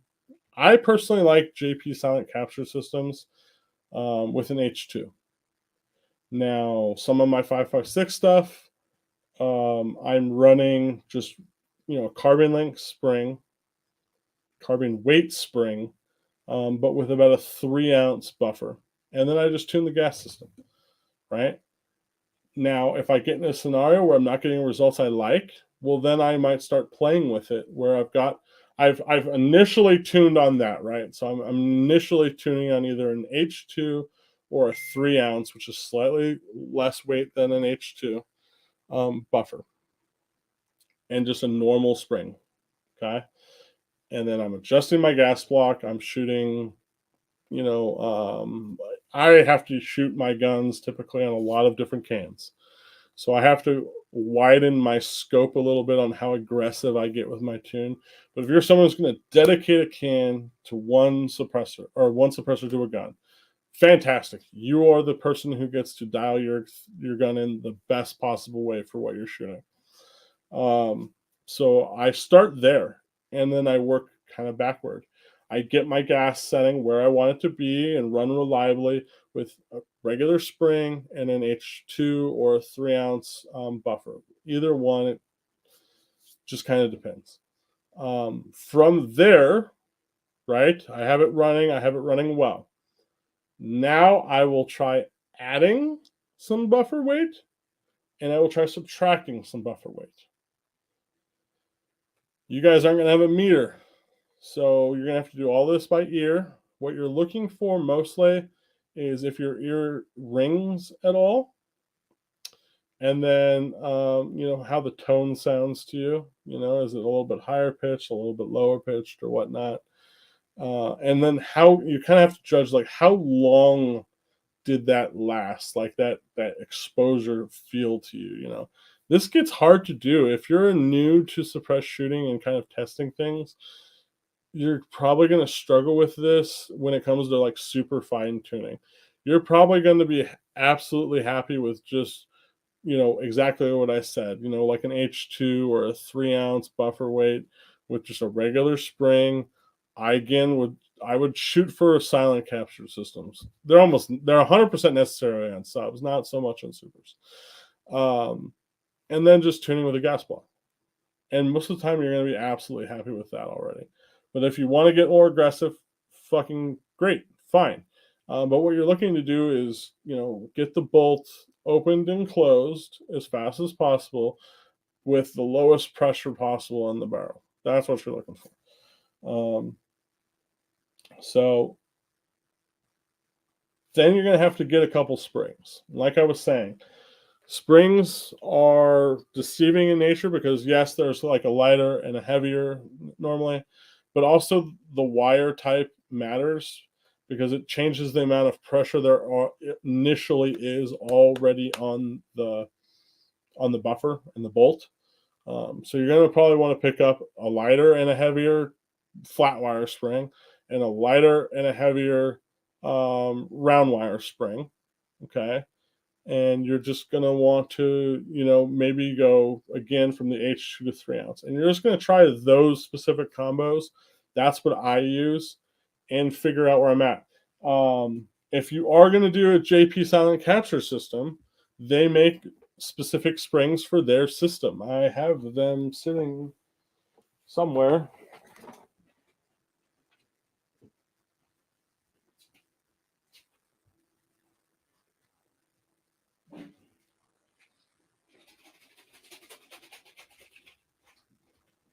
I literally just got a new thing of them because I'm fucking with a different gun. But same kind of deal, right? How many come in this thing? 3, I think. Yeah, 3. So again, same kind of deal. I would get whatever you're going to use, whether it be normal types of springs or I don't have a JP out, but I do have the other one. Where the hell did I set it while I've been talking? I don't know. It's in this mess of stuff somewhere. It probably fell on the floor. Or I don't know. But regardless, just make that decision right off the bat, whichever one you want to go down that road. And then get a set of springs for it, one lighter, one heavier than what it comes with. Whatever buffer weight you initially decide on, whether it be H2, which is probably just where you should start regardless. Pick a buffer then that is slightly lighter and get one slightly heavier. And that's it, right? So you have 3 buffers, potentially, hopefully, just 3 springs. And play with those until you get a combination you like. You can get even a little more complex if you're going to use regular springs, because now you can get round wire heavier and lighter. I would get 1 rung heavier, 1 rung lighter, round wire, and then I would get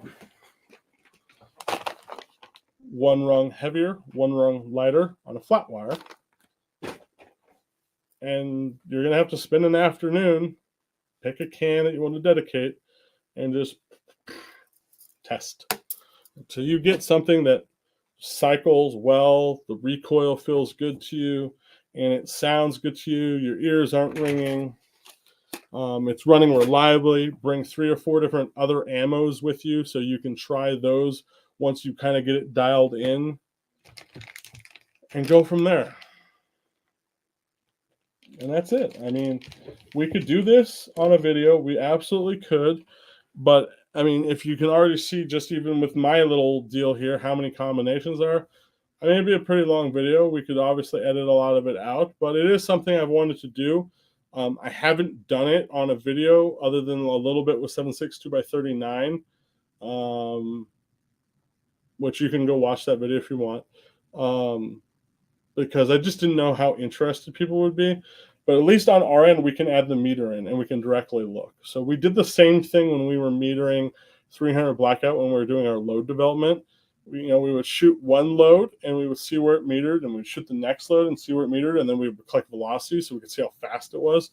And that ended up being extremely useful and interesting information.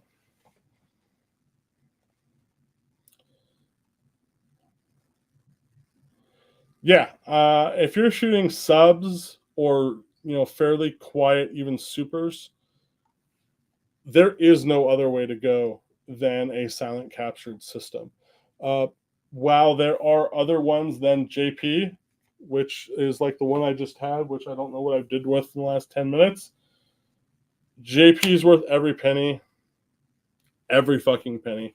You're going to have access to better weights, access to more springs and better springs. The product is just such a better product. I would not try to save money like I tried with this last one. And the only reason I did it was because, again, it was going to go in my 7.62x39 AR9 or AR47, I mean. And that's been like a budget build. So I was trying to stick with that budget mentality and try something new as well to review.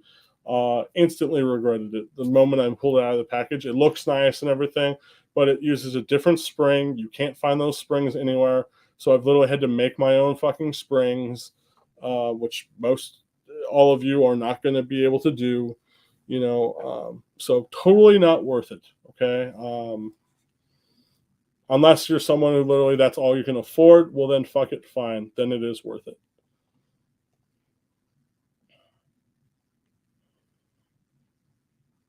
Is a bleed off gas block quieter at ear than a restrictive type?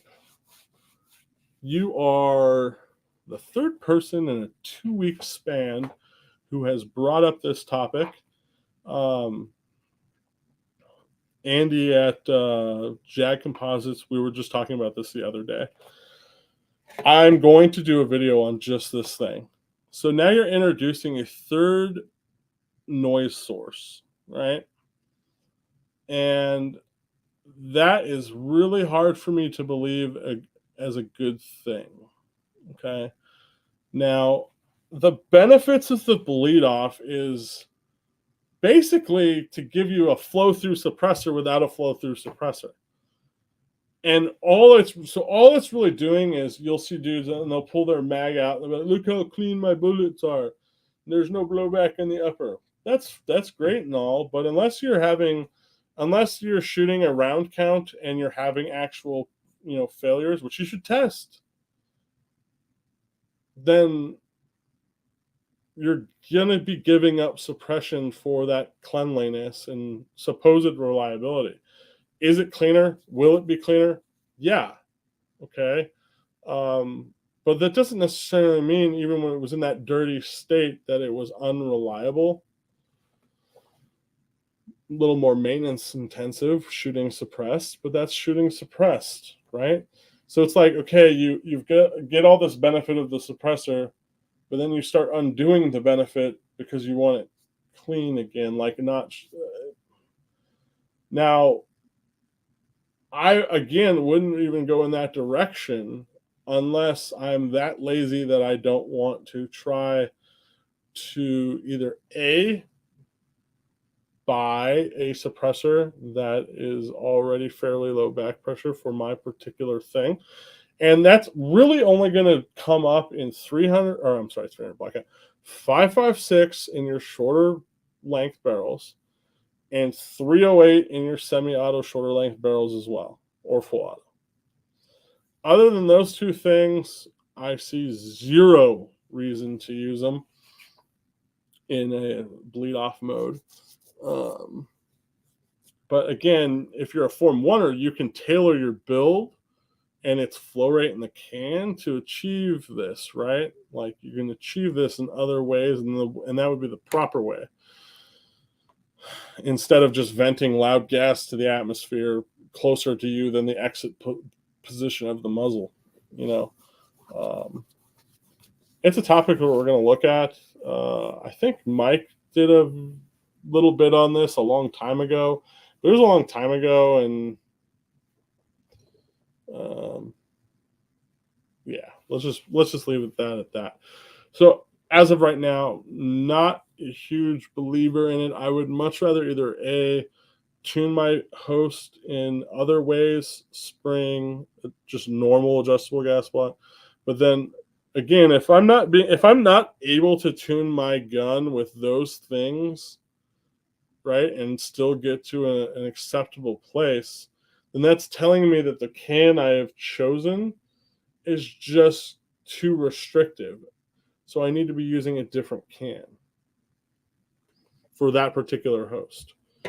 You're also going to have less problems, again, going to the longer gas system, like the mid-length gas system, and the little bit longer barrel, too. So take that for what it's worth. Yeah, Arma Spec was... The other one I have is Arma Spec. I think they're the only two that really make one. I think there might be one more, actually, but...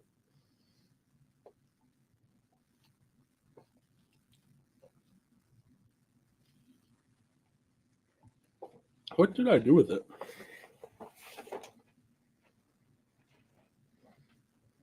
Oh, it's on the floor.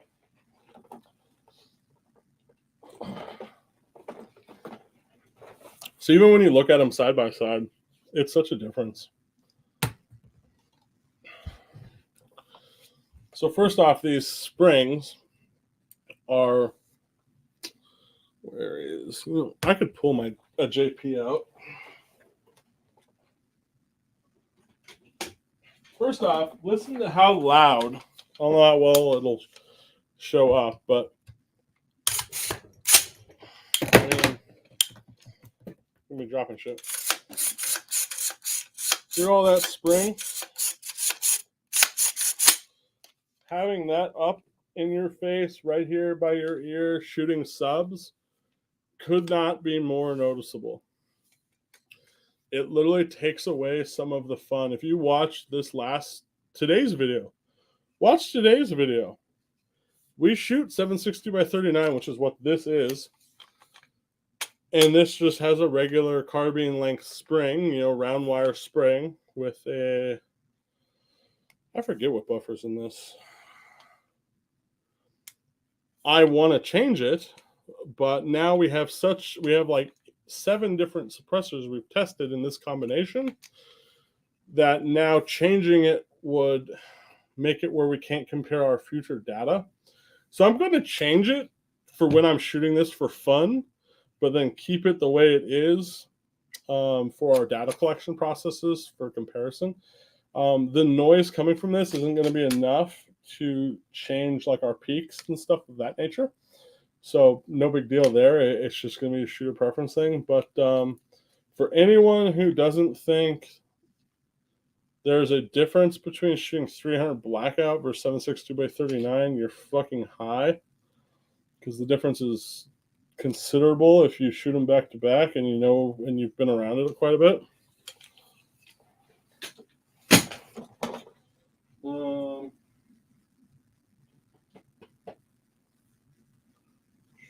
Where is...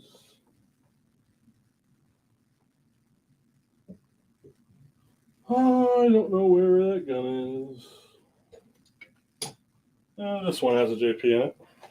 So JPs are going to be a little bit hard to pull out. They've got like little rings. They make a clip now to help basically hold you in, so you can eliminate the plungers that are on your lower. I've never gotten one. I don't have one.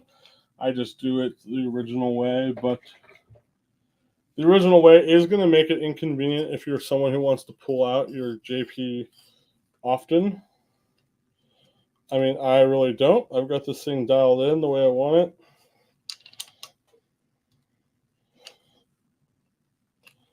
I'm not sure I'm actually even going to be able to get this out with nothing but a pen. Because, again, there's little things that make it kind of hard to do.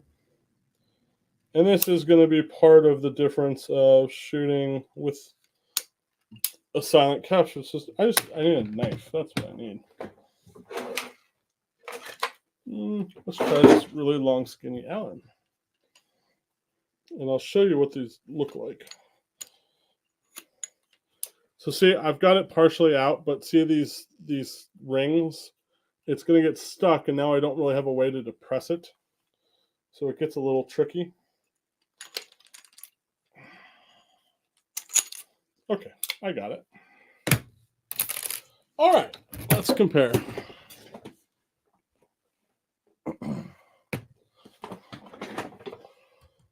Armaspec, JP. These are the exact same by each company's standards, right? So these are both H2s with normal spring weights. Now I've technically already done some modifications to this one on the spring, so yeah. But I'll show you why and what I did.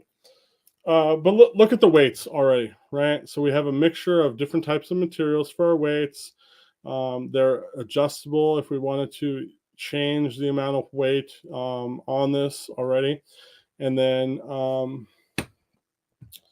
we use a fairly simple, larger round wire spring, but is again, it's not against our tube wall and our buffer tube. And we have a nice hardy guide rod here, right? Our stop is like a polyurethane, probably. It just looks like it's strong, good. We've got a nice machined cap on the end. It's tapered. I mean, it's simple, but it's just very well done all around. You can take it apart and tune it and whatnot to your will. Everything is held together like with Allens. It's very similar to kind of like a Glock guide rod, right? But a little bit more complex. So that's that. You go over to the Armaspec, and you're basically a shorter overall buffer weight, but it gets some of this weight by this carrier for a dual spring setup. So we're going to a 2-spring setup here. So we're getting variable spring rate by doing that. We don't really start to compress the secondary spring until we've significantly depressed the primary spring. The primary spring is a much smaller round wire spring. It's a much heavier spring, therefore.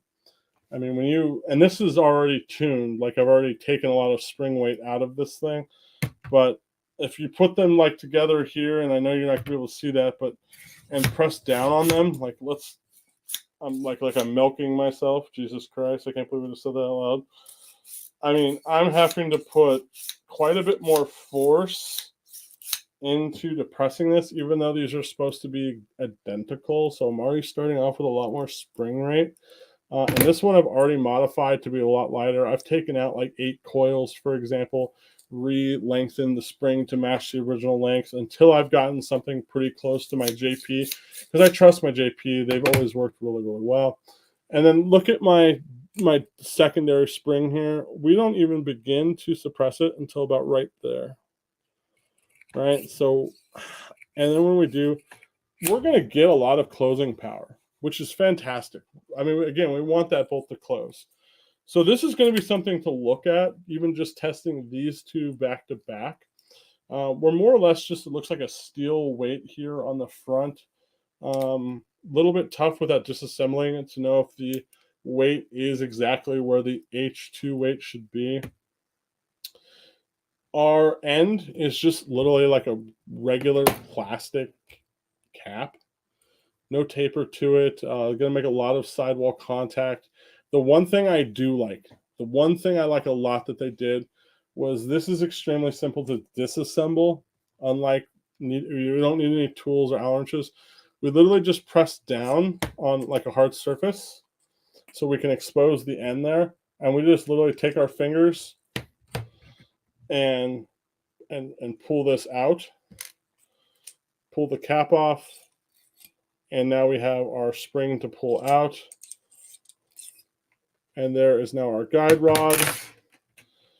I'm not sure exactly how they are keeping this other than a clip. I'm pretty sure that's all it is for the secondary spring. So I do like some of the things about this, right? This ability to take it all apart and whatnot is really, really cool without any tools, more or less. We would need some like needle nose pliers to get that secondary clip off for the other. But that is the part I do like. They sell no springs other than heavier springs. And their lightest spring is already super duper fucking heavy as compared to what it probably should be. But again, I mean, you can obviously cut coils and lengthen and shorten and, do whatever you want to get to a rate of spring rate that you actually want. Super simple to put back together, though. I mean, no tools. Again, it locks in there. The one thing I also like is, when we don't have the 3-weight design, well, this is great for being able to tune how much weight we have here. It's not going to be as tough to get out of the gun, at least. So there's that benefit. But again, JP sells a clip that gets rid of that, little detent you have on your lower to get around that. So, I mean, if you use that, then it's not a consideration at all. The JP is just a better product, in my opinion. You're getting more ability, you're getting something built a little bit better, and you're getting the ability to fine tune it or change it if you don't. Like, let's say you got an H2 and a year from now you want to throw this in a gun instead that needs an H1. You'll absolutely be able to do this. With this thing, you would have to probably machine away some of the weight because again, it's all solid weight, and throw it on a lathe and whatnot and try to dial in the weight exactly. No different. There's no springs you can go out and buy for it. And then because it uses a 2-spring setup, that does make it a little bit more complicated as well. But this would be a great video topic, testing these two against each other. Something we could do. I do want to kind of get back to doing some of those types of videos more than just looking at a different suppressor week in and week out and a different design of suppressor, because there are so many different aspects to all of this and that need covered, right? And I think that is it. So now back to your guys' questions. I did speak quite a bit. My brother likes 7.62. I like 300 AC. I vastly prefer 300 AC. So, I mean, I get that 7.62 by 39 supers tended to be really cheap and readily available. Subs, they're not quiet as compared to 300 blackout subs. Supers, they tend to be heavier on recoil and louder as well. I mean, I literally know because I just shot them last week, right? Back to back. Going from 300 blackout to 7.62 on the exact same lower, the exact same suppressor. It's like, wow. It really kind of strikes you the differences. Sure, if you're not doing something like that, you might not realize what you're getting out of it. And then the recoil was just so much different. It's kind of interesting. 300 blackout was so much smoother to shoot, especially if your supers are ones that are using faster burning powders. It's just, yeah, a 300 blackout all around is better. It can be a little more expensive, or it can't be a little more expensive. If you're hand loading, it's basically no big deal at all.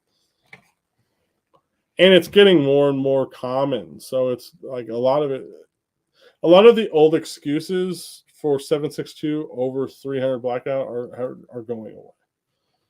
Not to mention the guns themselves just run more reliably. Building an AR-47 is a giant pain in the dick to get it to run well across a large amount of suppressors reliably across a large amount of ammo. Trust me, it took me probably 4x longer than it would have a 300 blackout gun. I can build a 300 blackout gun, have it perfect in a day, maybe 2 if I have to go back home and make a couple changes. The AR-47, on the other hand, I mean, yeah, I didn't put like a ton of time into it every single time I touched it, but it still dragged on quite long.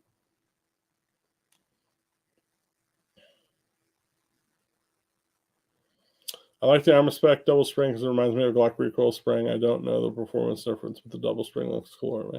Well, sure, yeah, it definitely looks cooler, and it might even potentially perform better. Like I said, this is my first armor spec, so I haven't even shot it yet. It is again a topic we could absolutely do, but at the same time, it's like, okay, so we tune a gun on this one, right? We tune our gas block on this one, and then we go and we throw this one in, and maybe we don't like this one, okay?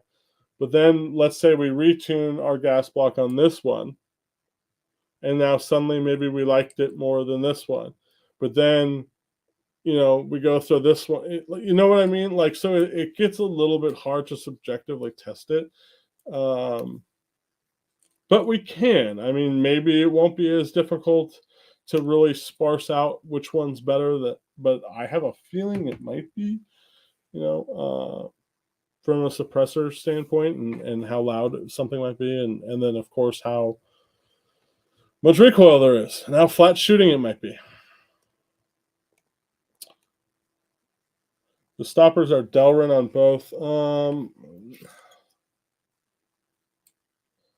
That one's probably Delrin. This one is more like polyurethane, I think. I don't think that one's Delrin. I could be wrong, but it doesn't feel like Delrin to me. Where Delrin's like really smooth typically, do I have something else that's Delrin right here? I have some Delrin tube stock in the other room, but I don't think it's worth going and getting.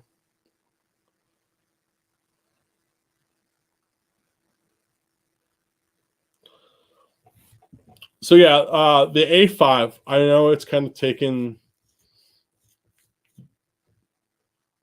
the spotlight a little bit over carbon length stuff.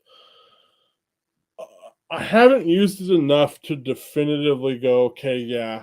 From a suppressor quiet standpoint, it's better than carbine. I totally understand it's going to be probably, it is, I shouldn't say probably, it is smoother shooting than a carbine length system. But at the same time, it's going to have a lot to do, like we were saying, about is the gas system tuned? What buffer spring you're using, what buffer weight you're using, and then, the can you're using, and then add a whole nother layer of complexity. Are you using a delayed style bolt carrier and non-delayed bolt style bolt carrier? So it gets really hard to kind of definitively say this is how it should be done. I think it would be very fun and interesting to do, though I don't know how interested everyone on the Patreon would be, doing a 12.5-inch mid gas on, like a JPH2 or something of that nature versus 12.5 mid gas on an A5.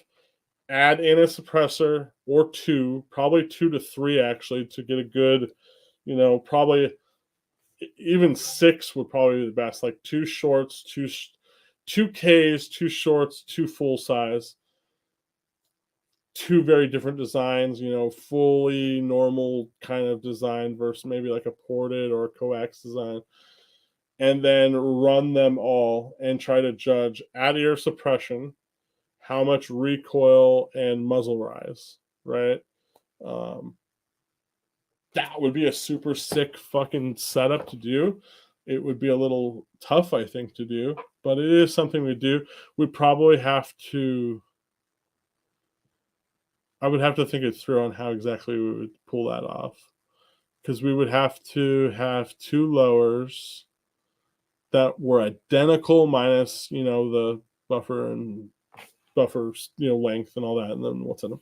And then we would have to use the same upper, and then we would have to have all the different cans.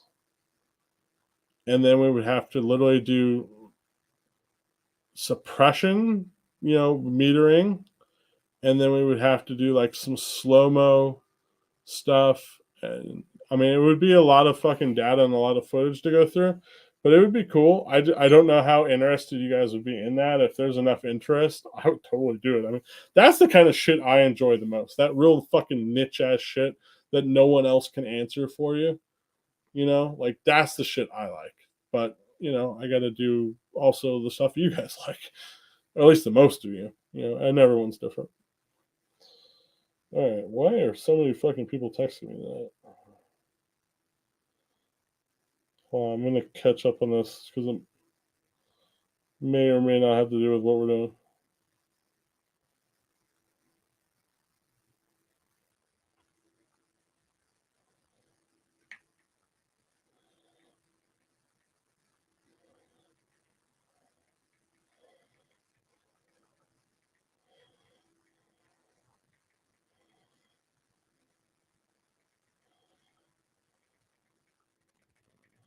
It does.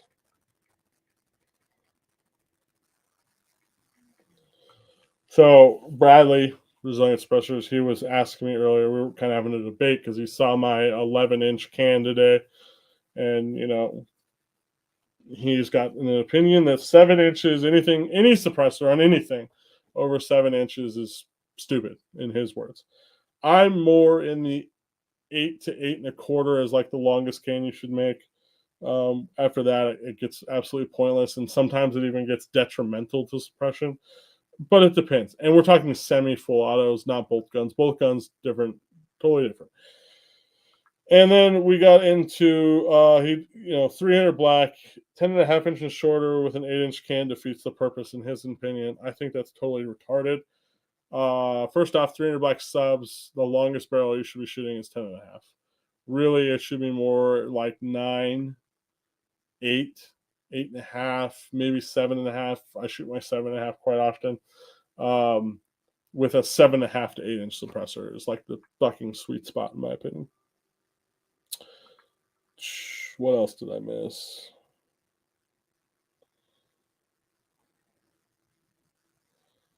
That has nothing to do with suppressors, so we'll skip that.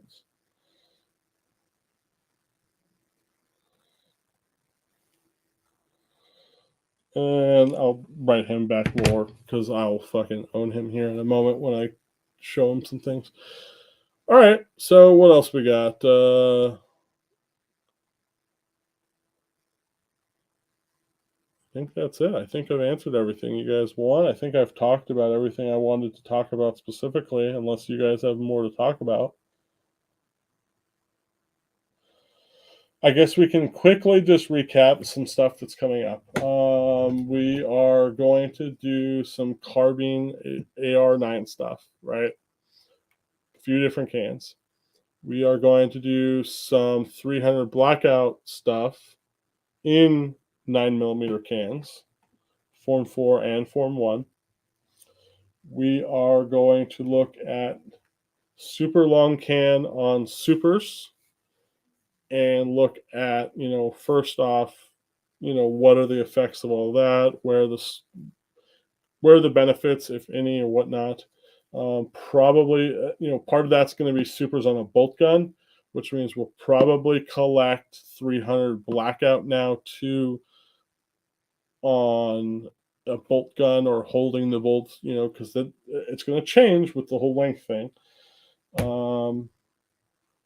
5.56 dedicated cans, shorter cans with selective venting, taking selective venting a little bit further.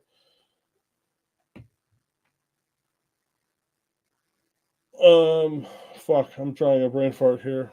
What the hell was I just about to say?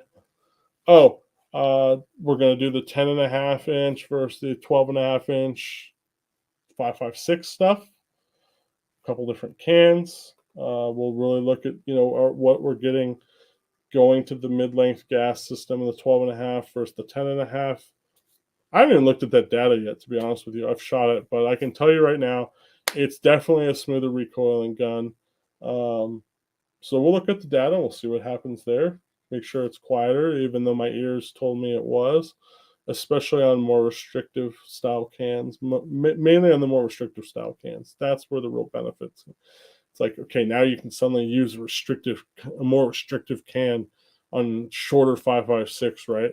Where before you couldn't do that on a carbine because it would just be loud. We got the 22 can. Obsidian, right? We did all that obsidian testing, and the next thing was to try to figure out if we could eliminate baffle or end cap strikes, I should say. And I have been dealing with that, but I got to put a lot more rounds on that fucker because I really need to be sure. And then some of those changes are going to change suppression in that can, so we got to get a data collection on that. And those are just some of the things going on. Plus, you guys have now just given me a bunch of different things you all wanted to see or possibly see in the future. So that's some shit I'm going to have to jot down on the list of never ending topics. And yeah, there's always a lot to learn. We might think we know it all, but I don't think we've even scratched the surface in things that are not answered in the gun community. So, all right, guys. I appreciate y'all tuning in tonight, and we'll see you later. Have a great weekend, and we'll catch you guys Tuesday.